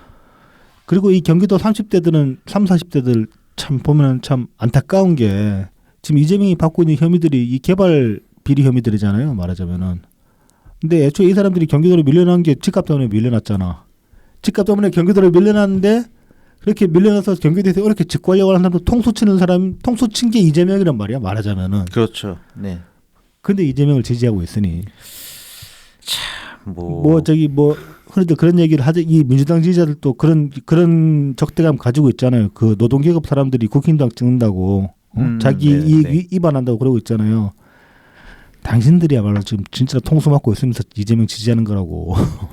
그러니까 원래 그리고 전통적 그 민주당 지지자들은 네. 뭐 개발 비리 이런 거 싫어해야 돼. 굉장히 극혐하잖아요. 그렇죠. 이명박 그래서 싫어했던 거 아니야. 근데 사실 이재명이 그 개발 비리 혐의거든요. 그렇죠. 근데 너무 믿어. 민주당 사람이라는 것 때문에. 너무 믿어. 답답해 죽겠어. 네. 자, 나중에 그 재판 결과 나왔을 때 나오면 어쩌려고 네. 그러고 계시든지. 네. 뭐 괜찮습니다. 뭐 그렇게 뭐 세게 뒤통수 한번 맞아보고. 뭐 교훈을 얻으면 괜찮은데 네. 교훈을 못 얻을 것 같아가지고 그래서 좀 안타깝지. 뒤통수 맞이 돼 있을 수도 있죠. 어쨌든 그래서 체포동의안을 이렇게 직접 그 설문 문항에 넣어서 조사한 곳은 이렇게 두 군데가 다고요. 뭐 그 다음에 이제 계속 뭐 다른 조사들도 있기는 했는데, 이번에 이제 전국 지표 조사, 우리 MBS 조사죠. 4개 여론조사 기관이 조사한 거, 거기서는 지난주에 일단 민주당 지지율이 떨어져가지고요. 네. 그게 지금 거의 유지되고 있다. 그러니까 MBS가 20몇 %대 아니었나요? 민주당 지지율이. 거기도 좀 낮죠. 네. 거기도 갤럽도 지금 이번 주에 20%대로 떨어진 것 같은데. 네네 29%까지 내려왔어요. 네. 갤럽 같은 경우에는 처음에 2주 전에 30%를 찍었다가 지난주에 네. 갑자기 34%가 돼가지고 민주당 지지율이 네. 근데 그 30% 밑으로 아예 1% 더 떨어져가지고 29%가 됐습니다. 네, 그래서 지난주가 안 그래도 그냥 그 이재명 체포동의안 때문에 민주당 지지층이 결집을 했나 뭐 이런 좀 막연한 생각을 했는데, 오늘 이번 주 결과를 보니까 그냥 좀 지난주 튀었나 보다. 뭐 그런 생각도 좀 들더라고요. 그리고 저기 뭐 여론조사 꽃 같은 경우는 좀 꼬름하게. 맞아요. 그걸 빠뜨릴 뻔했구나. 여론조사 꽃 같은 경우는 원래 얘네들이 네. 언제야? 그러니까 무선 면접조사가 월한가? 토일. 네. 토일 무선 면접조사하고 그다음에 무선 ARS 조사를 월화를 하는데 네. 그걸 둘 다 땡겨가지고 네. 같은 주말에 토요일 일요일에 조사를 했더라고요. 그러니까 그 체포동의안 그 저기 표결 날이랑 그 다음 날 조사 일정을 빼버린 거죠, 말하자면. 네네. 네. 그래서 피했다. 네. 피했다. 냄새 난다. 한 주 정도 묵혀두면 어느 정도 가라앉지 않을까, 여론이. 그러니까 그런 심산이 아닌가. 그러고 보면은 김어준도 뭔가 냄새를 맡고 있다. 뭔가 불안한 냄새를 맡고 있는 거 아니겠느냐 그런 상상을 하게 됩니다. 뭐 저기 다음 체포동의안에는 뭐 저기 반대 더 올라갈 거라던데 뭐 막연하게 그런 소리 하고 있던데. 그거 뭐 이제 완전 진짜 무당 다 됐어요 김어준. 자꾸 뭐 예언을. 아니 근데 저기 뭐 그 트위터에 이제 간혹 클립 올라오는 그 무당 정치 점치는 무당들 그 양반들보다 더 못 맞추는 것 같더만. 진짜 무당들보다. 뭐 그래. 참 뭐 이게 그 딴 마음을 품고 있으니까 이 김어준 같은 경우는 다른 그 무당분들은 어떤지 모르시겠지만 네. 그래도 그 원래부터 그 무속에 종사하셨던 분과 네네. 이렇게 세속에 있는 김어준이랑은 그래도 좀 많이 다 차이가 있지 않겠나 네네. 그런 생각이 듭니다. 자 이제 그래서 이제 이런 그 표결 결과 이후에 이제 미쳐 날뛰고 있죠. 말 그대로 제가 소제목을 미쳐 날뛰고 있습니다라고 붙였는데. 뭐 대단하더라고요. 뭐 네. 단계 보면은. 네. 뭐 일단 이제 뇌피셜 살생부가 답정너 살생부지 말하자면 애초부터 네네네. 이제 원래부터 면허를 받겠던 의원들 쭉 나열해 가지고 확인도 안 되는데 뭐 가결표 찍었다고 그렇게 이제 매도해 가지고 살생부를 쭉 돌리고 있는데 아까 그 관련해서도 저희 트위터에서 좀 킵에 뜨다고 왔는데 뭐 그 사람은 그러더라고. 이거 저기 뭐야 이찍들이 공작하려고 만들어서 퍼뜨린 거라고. 퍼뜨리고 개딸들이 만든 걸로 덮어 씌우고 있다고 그런 소리를 하더라고. 아 우리가 만들었다고? 네. 그러면 자기가 보기에 자기가 그 다녀본 이재명 지지 커뮤니티에는 저런 식의 저런 톤의 게시물을 만들지도 않고 뭐 저렇게 험악하기도 안 만든다. 그래서 얘기를 하더라고요. 네. 뭐 근데 좀 웃기지 사실은 웃긴데. 뭐 그렇다 칩시다. 그렇다 친데 그럼 단계에서 지금 문재인 대통령이 모욕하고 거기도 그 살생부만 도는 게 아니라 보면은 막 진짜로 그 단계 이게 민주당 단계야 맞나 싶은 수준의 그런 글들이 올라오잖아요. 근데 뭐 역다도 그런 글들이 제재받고 나가 떨어지지도 않고 그러고 있는데 그건 어떻게 설명할 거야. 아무튼 이제 여러 가지 뇌피셜 살생부들이 나오는데 보면 이제 지금 문재인 대통령을 대놓고 타겟으로 올리는 살생부들도 있고. 김호준이 기획인 것도 있고 김호준이 저번에 이제 말씀드린 것처럼 그 저기 뭐야 조국이 가장 탄압받았다고 말한 것 때문에 네네네네네. 그리고 이제 신경민 의원 같은 경우 이제 YTN에 요즘 고정 출연하시는데 나는 현역도 아닌데 가결표 던졌다고 선생표 끼워놨더라고. 그러니까 애초에 답장너라는 소리지. 의원회관도 못 들어가는. 그러니까. 자, 뭐 이것도 관련해가지고 이것 지금 그 고발당한 상태인데 요게 그 김용민의 평화나무에서 이제 의원실별로 전화 돌려가지고 전수조사했다, 뭐 조사했다 그렇게 해서 이제 결과를 이제 그 발표를 한 게 있거든요. 네네. 근데 이 전화 돌려서 조사한 것 자체가 이제 그 투표가 보장된 무기무 투표 원칙을 이제 훼손하는 거니까 이거 이제 뭐 불법성 있지 않냐고 뭐 관련 시민단체 뭐 있더라 아무튼 이상한 시민단체에서. 네. 얘네들은 고발을 때릴 상태예요 지금. 네, 그렇군요. 뭐 근데 아무튼 이제 김평화나무에서 의원실별로 전화 돌려가지고 조사를 했다고 하는데 이건 전수조사는 아니고 여기도 답정 넣지 말하자면은 평소에 면허를 받기는 의원들 실마 쭉 전화 돌려가지고 조사를 했더니면은 뭐 어떤 의원들은 아니다 나 부결했다고 이렇게 적극적으로 부인하는 그런 의원실도 있었고 뭐 가결했다고 말하는 의원실은 하나도 없었고. 네네. 그냥 이거 묻는 거 부당하다 나 답 못한다. 네. 그렇게 이제 반응한 의원실도 꽤 있었습니다. 평화나무가 꼴에 네. 언론인 척 한다고 네. 했네 했어는 안 하고 네. 했지. 그렇지. 이 얍삽한 것들. 그렇지. 그러니까 그 부당하다고 그렇게 이제 답하지 않겠다. 이딴 질문은 답할 이유가 없다. 그렇게 나가는 게 사실 맞는 얘기죠. 그래서 여기 뭐 보면은 이 돌아다니는 거 보신 분도 있을 것이고, 근데 이제 저희 방송에서 굳이 누가 부결을 했다고 적극적으로 비겁하게 자기 변호하더라. 그래서 그 부결한 사람들을 찍어서 말을 하지는 않겠습니다. 왜냐하면은 그것도 어찌됐건 간에 그 저기 뭐야 무기명 투표 원칙이 위배되는 거니까. 네네. 뭐 이제 뭐 정청래 같은 인간들은 지가 대놓고 나는 부결했어라고 떠들고 다니기 때문에 그렇다 치더라도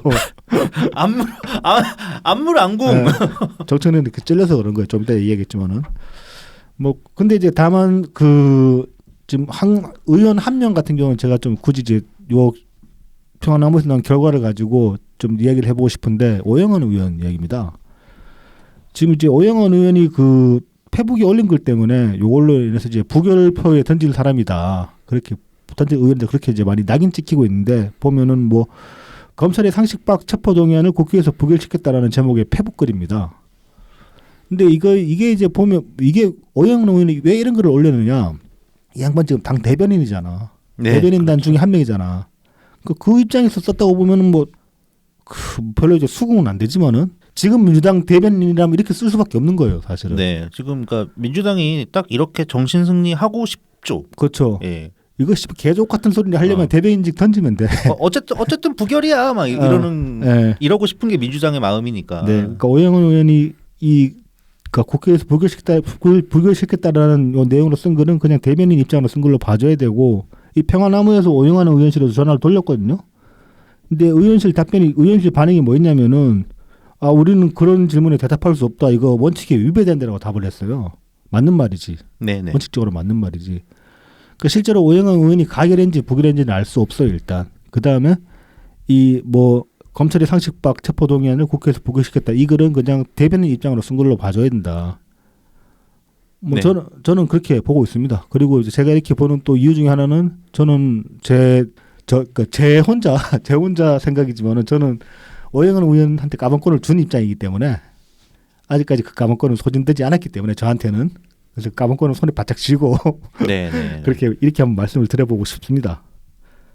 뭐 앞서 말씀드렸다시피 이제 단계에도 지금 이제 뭐 입에 담기도 힘든 수준의 문재인 대통령님 관련해서 이제 모욕글들이 올라오고 있는데 웃기는 게 뭐냐면은 이 새끼들 중 또 일부는 이재명 저렇게 이제 검찰을 치기 시작하면 다음 문재인 대통령이 그딴 소리를 하잖아요. 네네네. 야, 이 새끼들아 그러면 니들이 대통령님 지키는 모습이라도 보여야 될 거 아니야. 그렇죠. 단계에서 대통령님 막 모욕하고 죽어라 소리를 하고 있는데 그러면 검찰이 잡아 죽어도 상관없고 진짜로 단계에서 그러는 게 어떻게 보면 검찰을 지키는 거 아니야? 검찰이 대통령 더 만만하게 보게 만드는 거 아니야? 그렇죠. 부담이 없잖아. 자기 당원도 지금 저렇게 싫어하고 외면하는데 뭐 좀 대통령 혐의 있으면 잡아넣어도 되겠네 그런 생각 들게 만드는 거 아니야? 일관성을 좀 가지라고. 그 대통령 이재명 다음에 대통령님이니까 이재명 지켜야 된다고 말을 하고 싶으면은 적어도 문재인 대통령에 대해서는 확실하게 니들도 스크럽 짜고 지키는 모습을 보여야 될 거 아니야. 근데 그것도 아니잖아요. 앞뒤도 안 맞는 소리 하고 있고. 근데 그 뭐 이재명 지지자들도 네. 약간의 이제 문재인 대통령님도 같이 지지하는 그렇죠. 애들도 있긴 있을 텐데 꽤 지금 있습니다. 네. 이 미친 애 뭐라고 해야 되나 하여튼 그 이재명 올리 이재명 네. 얘네들의 목소리가 엄청 커졌죠. 다 미쳐 날뛰고 있는 거죠. 그럼 최소한 자기들끼리 머리 끄덕이 붙잡고 싸는 모습을 보여야지. 야 이 새끼야 지금 이거는 선 넘은 거라고 이따위로 할 거면 꺼지라고 그러고 자기들끼리 싸워야지. 근데 별로 없지. 없어져 버렸어. 그러니까 문파들은 그런 점에서 싸움 나다 내분 일으키잖아요. 우리는 뭐 맨날 싸우잖아. 막 저기 다 같은 문파인데 저 이낙연 대표에 대해서 입장 달라지면 야 이 새끼야 그러고 머리 잡고 싸고 발로 쫓아오고 그러잖아. 그러니까 제가 이제 누차 그런 말씀 많이 드렸지만 사실 너무 그러지 마라. 네. 어차피 다시 볼 사람이 그런 말씀을 드리긴 했지만은 또 한편으로 보면은 그렇게 한 게 맞기도 하거든. 왜냐하면은 내가 보기에 틀렸으니까. 그리고 어떻게든 일관성을 가지려고 그런 식으로 일관성을 갖다 보니까 그렇게 싸우는 데 있는 거니까 꼭 뭐 그걸 또 이제 나쁘다고 할 수는 없는 건데 이 새끼들은 그런 것도 없고 니들이 뭘 대통령을 지켜 그러니까. 그러게 말입니다. 네. 예. 그리고 이제 참 이 어이없는 거 당 홈페이지에 이제 이낙연 대표 출당 건의가 올라왔습니다. 네네. 제가 이제 오늘 오전에 이제 요 대본을 썼는데 요거 확인할 시점이 9시 25분이었어요. 요 네. 때 이미 청원 동의율이 110%가 넘어갔어요. 5만 명이면은 청원 이제 그 당에서 답을 해야 되는데 맞네. 예, 예. 5만 5천 명이라 가지고 110%. 지금 더 올라갔겠지. 자 이제 그 출당 이유가 이제 뭐 요약하면은 대장동 폭로해 가지고 민주당의 문을 검사들에게 활짝 열어주고 자기네 미국으로 튀었다. 야야 니네들은 아니 호재라며. 그러니까 처음에는 호전하면서 호재라며. 추미애랑 이재명이랑 둘이서 대장동 호재라고 그랬지. 이 관련해 가지고 이제 그 빡친 문파 한 분이 이재명 출당 건의안을 올렸어요. 아, 예, 저 그거 예. 서명했습니다. 서명하셨어요? 난 못했어. 저 예, 인증 로그인 해가지고. 그거 개인 인증 안 되는 분들 많아요 지금. 아, 그래요? 예. 호구배님은 당원이 아니니까 안 될 수도 있잖아. 물론 당 홈페이지에 그거라고 뜨긴 하는데. 그래서 그런가? 아무튼 뭐 어떤 분들은 들어가가지고 그 서명하려고 그러면 다시 개인 인증 해야 되잖아요. 네네네네. 그때 자기 전화번호 넣으면 문자 오잖아. 네, 그렇죠. 문자가 안 온대. 아. 네. 그래서 이거 막은 거 아니야? 그런 이제 지금 의구심이 들고 일단 있습니다. 저는 하셨습니까? 7시 30분 정도 했나? 저녁 여기 오면서. 자, 그래서 했어요. 이제 혹시 뭐 저희 청취자분들 대부분 아시고 이미 하셨을 것 같긴 한데 혹시 모르시는 분들은 아직 그리고 당원이신 분이 계시다면은 지금 저희 민주당 앱이나 이제 홈페이지 들어가시면은 그 청원 동의에 보면은 이재명 제명시켜라, 출당하고 대명시켜라는 청원이 올라 있으니까 한 번씩 해주시면 좋겠습니다. 네. 근데 화력은 안 날 거야. 우리 지금 많이 탈당을 해가지고. 일단 그래도 우리 그 타이틀에 걸맞게 2,000명은 넘겨야죠. 사실은 5,000원 넘겨야 돼요. 우리 전성기 때가 그 단계에서 따봉으로 우리가 9천도 넘어왔어. 그거. 한 만 넘어갔을 거예요. 그러니까 전성기 때 그랬는데. 전성기 때 그랬는데 네. 어쨌든 좀 줄었다고 해도 2,000원 넘어야지. 그래야 좀 면은 서긴 하겠지. 네. 아까 제가 할 때가 제가 112번째로 네. 했거든요. 많이들 분발해 주시기 네, 바랍니다. 많이 해주시기 바랍니다. 자, 이거 관련해 가지고 오늘 이제 윤영찬 의원이 SNS에 글을 올리셨어요. 네, 한번 읽어주시죠. 네 알겠습니다. 이낙연 대표에 대한 영구 제명을 요청한 당 청원 황당합니다. 청원 취지에 언급된 여러 주장은 청원 요건에도 부합하지 않는 허위 사실과 명예훼손성 내용입니다. 이재명 대표에 대한 영장 청구와 이낙연 대표의 미국 행보 관련 기사가 대체 무슨 상관이란 말입니까? 당대표의 신상 문제로 갈등하는 상황을 왜 멀리 미국에 있는 전 대표 탓으로 돌립니까? 남 탓을 하기 전에 이 모든 사태의 원인이 무엇인지 제대로 돌아봐야 합니다. 상대에 대한 악마화는 포퓰리즘의 제1원칙입니다. 인과관계도 없는 뜬금없는 악마화는 당을 왜소하게 만들고 분열시킬 뿐입니다. 문재인 전 대통령님과 이낙연 전 대표, 저를 포함한 여러 국회의원들을 소위 칠적으로 묘사하며 처단하자는 카드뉴스 또한 온라인상에 널리 퍼지고 있습니다. 이 또한 황당하고 분노스러운 일입니다. 이 사태에 문재인 대통령님까지 끌어들여 첩자니 처단이니 하는 것은 도를 넘었습니다. 5년의 임기를 마치고 고향으로 쉬러 가신 대통령님입니다. 평산마을이 그나마 조용해진 지도 고작 몇 달 전입니다. 가짜뉴스를 근거로 한 증오와 폭력에 문재인 대통령님을 끌어들이지 마십시오. 고맙죠, 참 이런 얘기 해주니까. 아, 예. 예. 아니 그러니까 이 개딸이라는 사람들은 뭐 맨날 뭐 문재인 대통령한테 뭐 해달라 그러니까 뭐 게다가 얼마 전에 그런 놈이 한 명 있었죠. 그 대통령님 산에 오르라고. 아, 이건 진짜 한참 선을 넘었지. 이게 해경궁이지. 해경궁 김 씨가 했던 그거랑 정의를 위하여 그 개정이 했던 거랑 똑같은 거지. 그러게 말입니다. 할 소리가 따로 있지. 에휴. 진짜 선 좀 넘지 말기를 바랄 참... 수가 없어. 얘네들 이미 선을 한참 넘었기 때문에. 그러니까요. 정말 그리고 언제 이런 애들을 좀 안 볼 수 있을까? 답답합니다. 유영찬 의원 아무튼 뭐 이제 처음에 의원 시작할 때만 해도 성남 그 중원에 들어가가지고 저 이재명계 되는 거 아니냐 그러고 이제 많이 그랬었는데 그대로 꾸준하게 의리를 지켜주시는 모습 참 좋습니다. 네네. 어떻게든 다음번에도 꼭 당선되게 도와드리고 싶은데 참 쉽지는 않을 것 같고. 어떨지 모르죠. 네. 뭐 또 어떻게 판도가 또 어떻게 바뀔지 모르니까. 네네. 자, 그리고 오늘 지금 했죠. 이 당사 앞에서 수박 깨기 행사 진행했다고. 그래서 이제 뭐 저녁 때 나가냐면 그 사진이 나오는데 수박은 없고 무슨 수박 풍선 가지고 그러고 있더라. 저는 뭐 그거 칭찬합니다. 그렇지. 예. 먹을 거 가지고 많지만 안 되니까. 먹을 거 가지고 많지면 안 되죠. 사람도 없고. 오늘 네네. 또 저기 이재명 선거법 공판 이제 오늘부터 이번 달 내내 계속 하잖아요. 네네. 격주로 금요일마다. 오늘 첫 번째 공판이었는데 개딸이 없대. 댓글 보니까 정말 짠하더라고요. 예. 막 댓글로 근처에 보면은 뭐 잼잼 봉사단이라고 있을 거예요. 별로 없어요.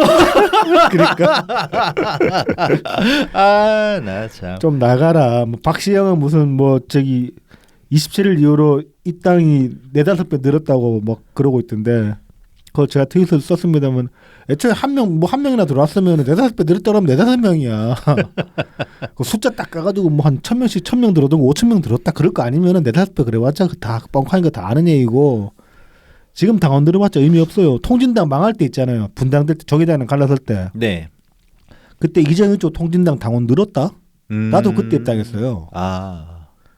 그런 어떤 위기 국면이 되면 욱하는 심정이 들어오는 사람들 많습니다.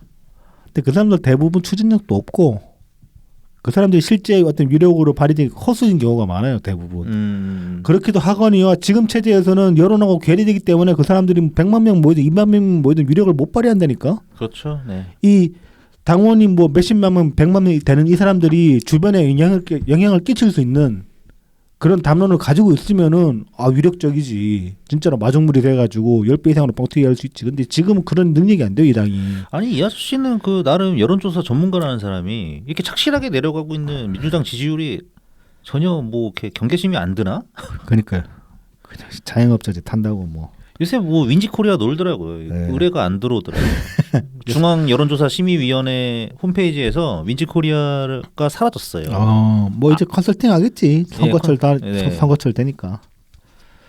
그래서 이제 그 뭐 굳이 좀 이렇게 막 그 문재인 대통령이 대놓고 모욕하고 이러는 꼬라지들이 이제 있는데 이런 상황에서 긍정적인 면을 한 가지를 찾자면은 이것들이 이제 매체에 보도가 되고 있어요. 단계 캡처된 게 그대로 신문 기사에 올라오고 하니까 이제 그런 인식이 조금씩 퍼지는 거지. 지난 대선 때도 조금 그랬는데 그때만 해도 좀 그게 이렇게 인식이 확산되진 않았는데 드디어 사람들이 개딸이랑 문파를 구분하기 시작했어요. 본격적으로. 네네. 이번 거 이상하거든. 그치 막 문재인 대통령 욕하고 그러니까 이제 저게 이재명 지지자가 문재인 지지자가 아니구나라는 거를 조금씩 사람들이 인식하기 시작하는 것 같아요. 본격적으로. 그런 점에서는 조금 이제 뭐 긍정적인 면이 있다. 억지로 쥐어짜자면은. 그래서 이제 이 최근에 보면 이 저기 비명계 의원들한테 험한 소리 한다는 것들도 이제 많이 이제 보도가 되고 있거든요. 뭐 협박하고 욕설하고 이제 문자도 오고 뭐 의원실에서 이제 그 하나 의원실에서 이제 제보한 거는 칼 들고 찾아가겠다 의원실에. 그런 전화도 왔다고 합니다. 참 얘네들 그래. 참 연장 쓰는 거 참 좋아해 얘네들. 그러니까요. 뭐 내장을 다 끄집어내네 그딴 소리 하고 막. 소세지나 먹어라. 네. 순대를 먹거나. 애초에 이제 이런 반란표가 나온 게 이제 뭐 분석하기로는 그 민주당 의원, 그 반면계 민주당 의원들이 이제 분노한 지점이 있었다고 하죠. 그게 이제 저희가 지난 에피에 말씀드렸나? 그 뭐 윤영찬 의원 지었구나. 네, 알박기. 네, 그다음에 양기대 의원 지었구나. 뭐 그런데 이제 몇 군데 보면은 그 저기 비례나 아니면은 현근택 같은 애들이 내려가가지고 이제 알박기 들어간 것 때문에. 네. 사실 뭐 요새 좀 몇 달 됐죠. 그 갑자기 미스터 쓴소리가 된 이상민 의원 같은 경우에도 그 양반이 갑자기 방송 나와서 딴지 거는 소리 하기 시작하는 게 지역구에 알박기 들어갔나 거기도? 예, 대전에 누구 하나 들어온다는 자기 지역구에 그 소문 나면서 이분이 야 진짜 의리 없네. 이상민 그렇게 충성을 해줬는데 사서입도 시켜줬는데 그 공을 인정을 안 해주네. 아무튼 이제 뭐 그런 식으로 알박기 들어간 곳들이 있으니까 그게 이제 다른 반명 의원들한테 어떤 그 뭐 시범 케이스적인 차원에서 이제 공포로 작용한 게 아니고 같이 빡치는 거지. 그렇지. 씨발 이거 봐라. 진짜 싸가지 없네. 선 넘네. 그렇죠, 그렇죠. 그렇게 되니까 이제 그런 차원에서 결집된 면이 있다고 합니다. 뭐 그렇게 분석하는 그 점들이 있더라고요. 관련해서 보면은 지금 실제로 공천으로 이제 대놓고 장난질 치겠다고. 이게 그 조선일보가 단독 입수한 정치혁신위 보고서 그러고 기사가 먼저 조선일보에 나왔는데 이 뒤에 후속 보도도 많이 나왔어요. 그래서 여기 보면은 뭐 지금 그 권리당원 여론조사 비중을 이제 더 높인다. 네. 이게 그 이제 다른 평가 항목들보다 훨씬 우선적으로 반영되도록 그렇게 이제 당원 당규를 개정을 하고 있습니다. 그 저기 공천 때. 네. 그리고 또 보면은 뭐 당무기획 활동 그래가지고 당직 수행, 정치 현황에 대한 당 대응 활동 참여, 언론 및 미디어 활동 등도 이제 뭐 심사한다.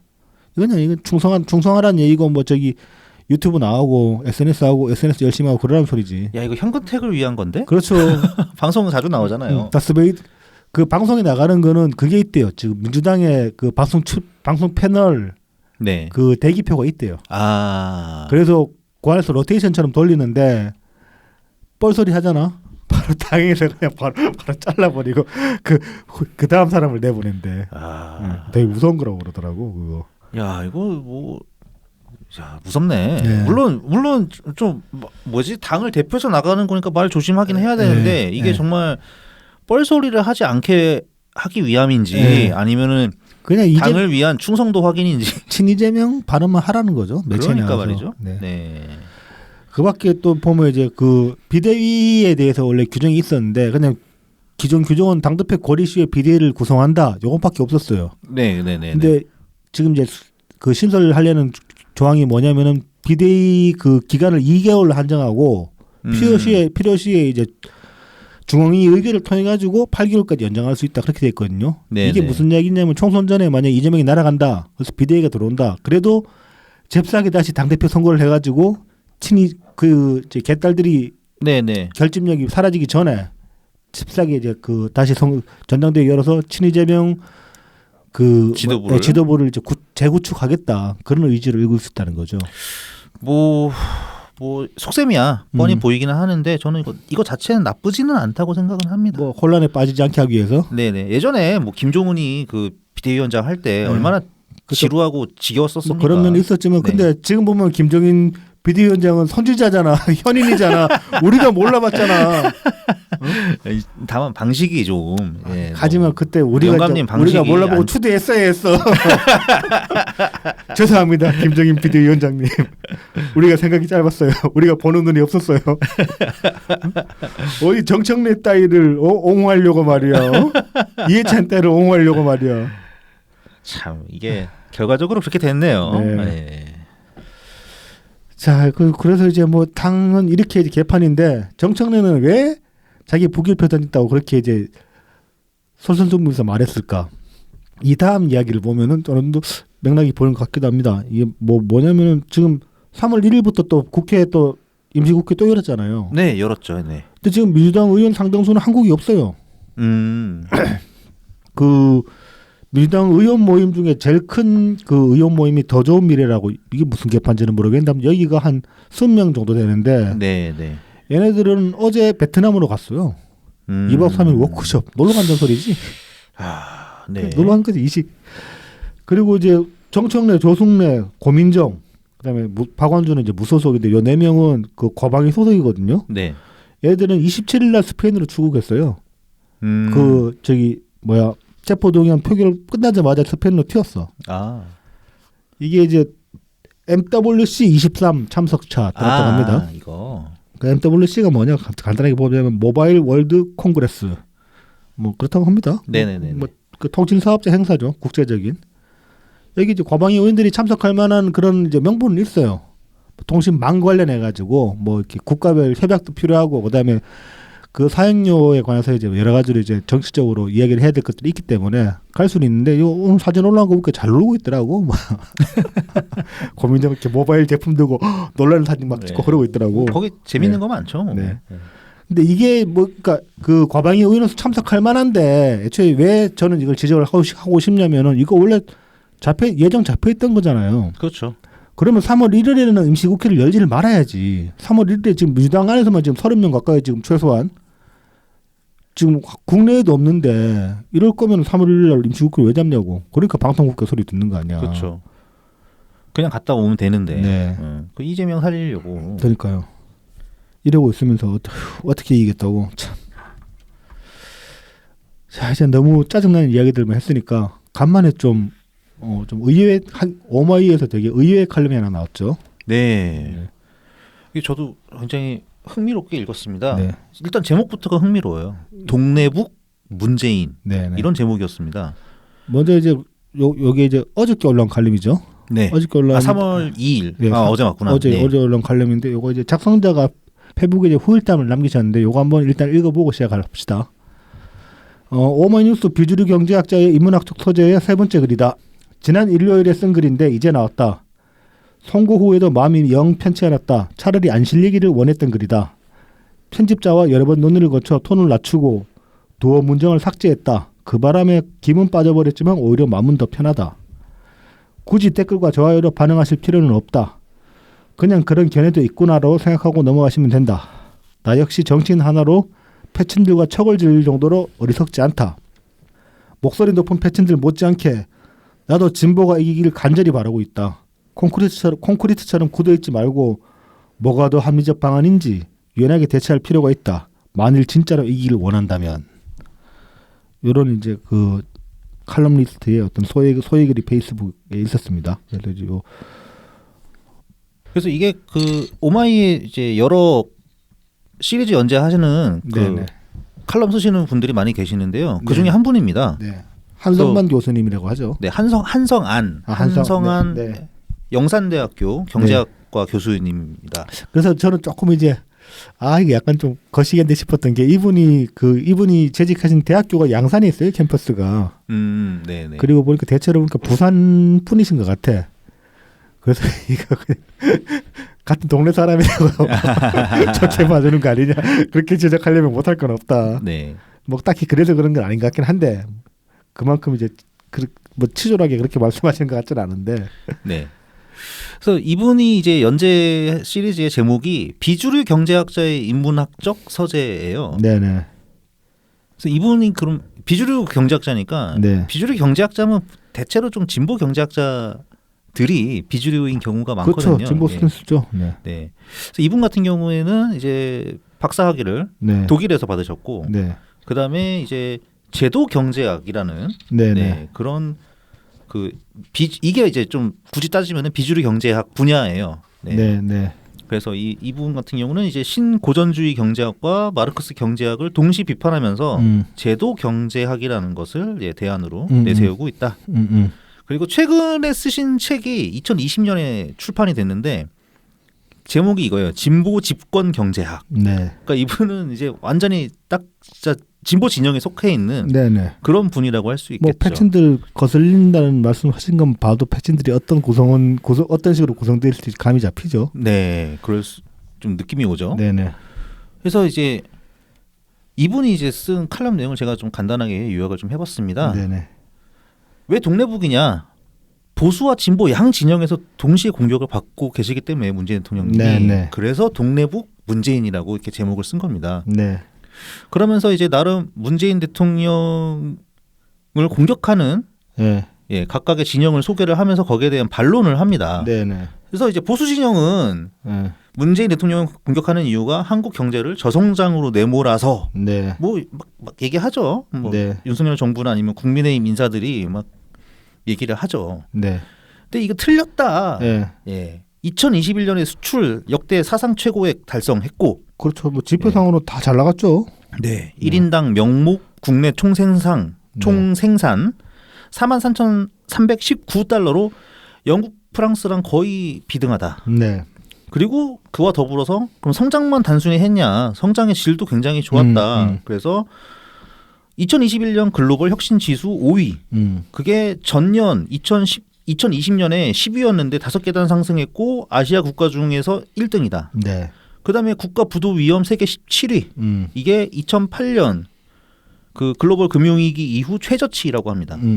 그러니까 부도 위험도 없고, 그다음에 국가 신용 등급 최고 수준 AAA 유지, 이거 좀 오류가 있는 것 같아요. 왜냐하면은 AAA는 미국 같은 애들, 네. 미국, 독일 뭐 이런 애들이 하는 거고 우리는 네. 그보다 한 단계 낮아요. AA 숫자 1, 네. AA 1. 네. 그러니까 우리는 전체 등급에서 더블 A지 더블 A. 예, 제일 위에서 두 번째. 이것을 한 10년째 유지하고 있다고 합니다. 한국이. 네. 네. 이게 2022년 9월 기준이니까 네. 어쨌든 상당히 안정적으로 네. 높은 그 신용 등급을 유지하고 있다. 네. 이렇게 볼 수 있고요. 그다음에 국제 투명성 기구가 발표한 2021년 국가 청렴도 조사에서도 180개국 중 32위. 네. 이것도 역대 최고치였다고 합니다. 네네. 그다음에 또 우리 예전에 문재인 정부 때 굉장히 우리 기분 좋게 했던 내용이죠. 그 유엔 무역개발회의 웅크타드에서 네. 한국의 지위를 개발도상국에서 선진국 그룹으로 변경했다. 음. 그러니까 보통 이제 보수 진영이라고 하면은 이제 경제의 성장을 중요시하고 그러는데 네네. 문재인 정부에서 확실한 성장을 이루었고 지표들이 증명하고 있다. 예, 지표들 좋고 그다음에 내용도 좋다. 그래서 보수들이 문재인 정부를 공격하는 것은 부당하다. 예, 부당하다. 네. 자, 그다음에 이제 진보 진영으로 넘어가 볼게요. 네. 얼마 전에 이제 우리 문재인 대통령께서 책도 한번 소개하신 적이 있는데 그렇죠. 이 최병천 박사, 네. 최병천 박사라는 분이 소득 주도 성장 실패 규정을 했다는 거에 대해서 이것도 잘못됐다. 네. 그래서 이 한성환 교수님이 이제 반론을 합니다. 네.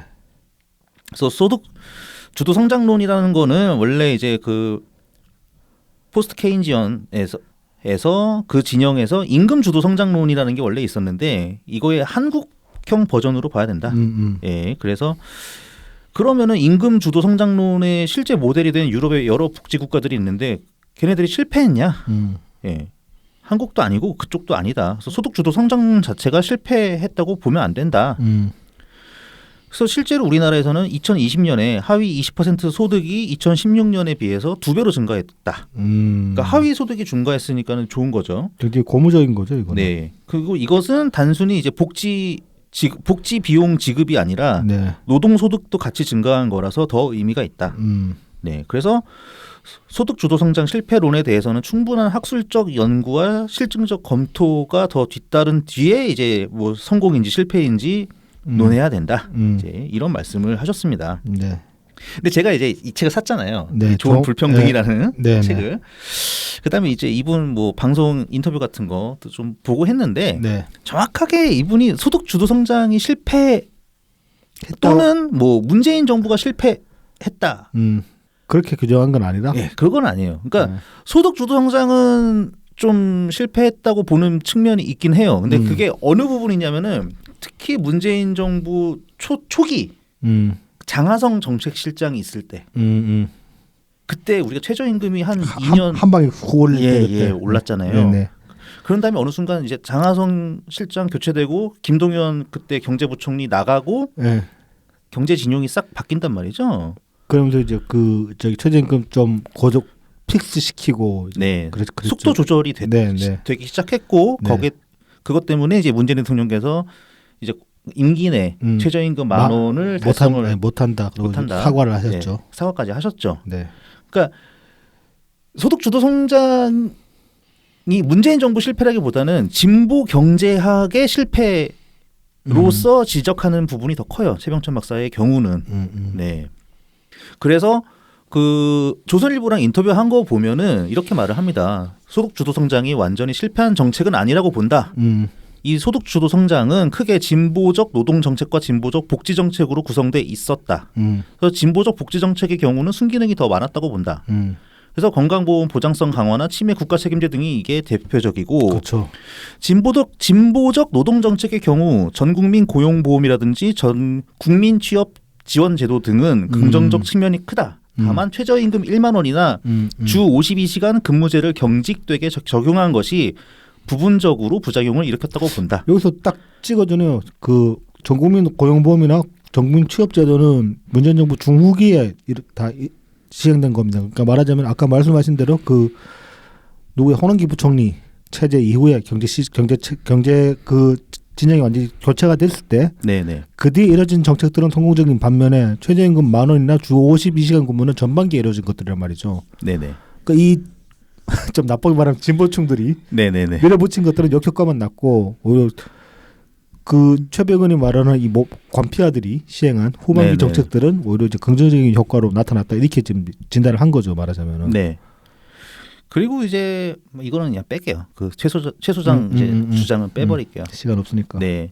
그래서 그 최저임금이 이제 과연 고용에 영향을 미쳤냐 안 미쳤냐는 아마 아직도 좀 논란 중에 있긴 할 거예요. 그렇죠. 서울신문에서 이제 2022년 작년 6월 30일에 보도를 했는데요. 여기 이제 여러 연구 보고서들을 종합해 보면은 이런 것 같습니다. 전체적인 고용에 미치는 영향은 좀 적었지만 우리가 실질적으로 도움을 주고자 했던 계층, 그러니까 일용직 노동자들의 고용률 음. 감소는 있었을 수 있다가 네. 약간 좀 다수론이라고 해야 될까? 예, 네, 그 네, 내용이 네, 적혀 네, 있는 연구 보고서들이 좀 있습니다. 네. 그리고 사실 문재인 정부에서 속도 조절을 시작한 것을 보면은 고용에 좀 부정적인 영향이 일부 있었다고 추정할 수도 있는 것 그렇죠. 같습니다. 네. 그리고 이제 뭐 한편으로 보면은 이거는 우리도 반성해야 됩니다. 지지자들도. 이 당시에 이 최저임금 올랐을 때 네, 네. 자영업자들이 이제 뭐 우리 이제 온라인에서 접하게 되는 사람들 중에 이제 온라인에서 자영업자들이 이제 힘들다 그런 소리 내는 사람들이 많았단 말이죠. 근데 당시에 그런 얘기들을 듣고 어떻게 좀 유하게 그냥 갈 수도 있었는데 이해한다 뭐 그런 식으로 하면서 설득할 수도 있었는데 공격하기 바쁜 경우가 많았어요. 그럴 거면 때려치우라 그런 식으로 얘기하는 경우도 있었고 심하게. 네, 그런 것도 있었고 이런 얘기하는 사람들은 실제로 고용하는 사람이 없다. 자기들끼리 그냥 가족 경영한다. 뭐 그런 식으로 얘기하는 예. 경우도 많았고 그랬는데 그거는 그런 식으로 하면 안 되는 거죠 사실은. 네, 거기는 네. 좀 성급했었던 것 네. 같습니다. 뭐 이제 뭐 지금 와서 그런 얘기하면 무슨 의미가 있겠냐 싶기도 하지만 앞으로 또 그런 식으로 어떤 정책들을 실드를 친다든가 정책들을 이제 사람들한테 설득을 해야 되는 일이 또 생길 수도 있잖아요. 네, 네. 뭐 저 이낙연 대표가 만약에 다시 대통령이 되시면은 그때 되면 우리 또 다시 문파일을 했던 예, 예. 것처럼 다시 또 그래야 될 텐데 그때는 좀 잘하자. 우리가 문파했을 때보다 더 잘해야 되지 않겠습니까? 그때 되면은. 그러니까 이제 그런 네. 것들도 한 번쯤은 돌아보고 반성의 계기로 삼을 필요가 있다. 뭐 그런 생각이 드네요. 네. 그래서 이제 한성환 교수님이 이제 경제 분야에 대해서 말씀하신 거는 이제 내용이 이 정도고 사실 그 뒤가 더 사이다예요. 그렇죠. 네. 네. 마지막 결론부에 나오는 얘기. 네, 네. 이렇게 말씀하십니다. 문재인에게 북채를 휘두르는 사람들에게 네. 윤석열 검찰총장은 인사 실패의 결정판이다. 네. 결과적으로 그렇게 되어버렸다. 네. 그러나 나는 최대의 인사 실패를 조국 법무부 장관에서 본다. 네. 그것을 솔직히 인정할 필요가 있다. 그렇죠. 이게 핵심이죠. 네. 이게 저희 거기가 들어야겠는데 그 하승주 같은 사람이 들어야 될 얘기인데 이거. 그러니까요. 네. 자, 그다음에 이제 그 최근에 그 우리 문재인 전 대통령 감자 심는 사진 올라왔을 때 그거 지랄했지 또. 예, 그거 가지고 네. 또 한 말씀 하셨습니다. 네. 그토록 복잡한 사법적 문제를 안고서 이재명은 왜 당대표로 출마했는지 궁금하다. 네. 이로써 이재명의 문제가 당의 문제가 되고 급기야 이제 진보적 의제로 둔갑해버렸다. 네. 이재명식 진보적 의제에 가로막혀 진짜 진보는 한 발짝도 나가지 못하고 있다. 이거 우리도 맨날 한 얘기 아닙니까 방송에서. 그렇죠.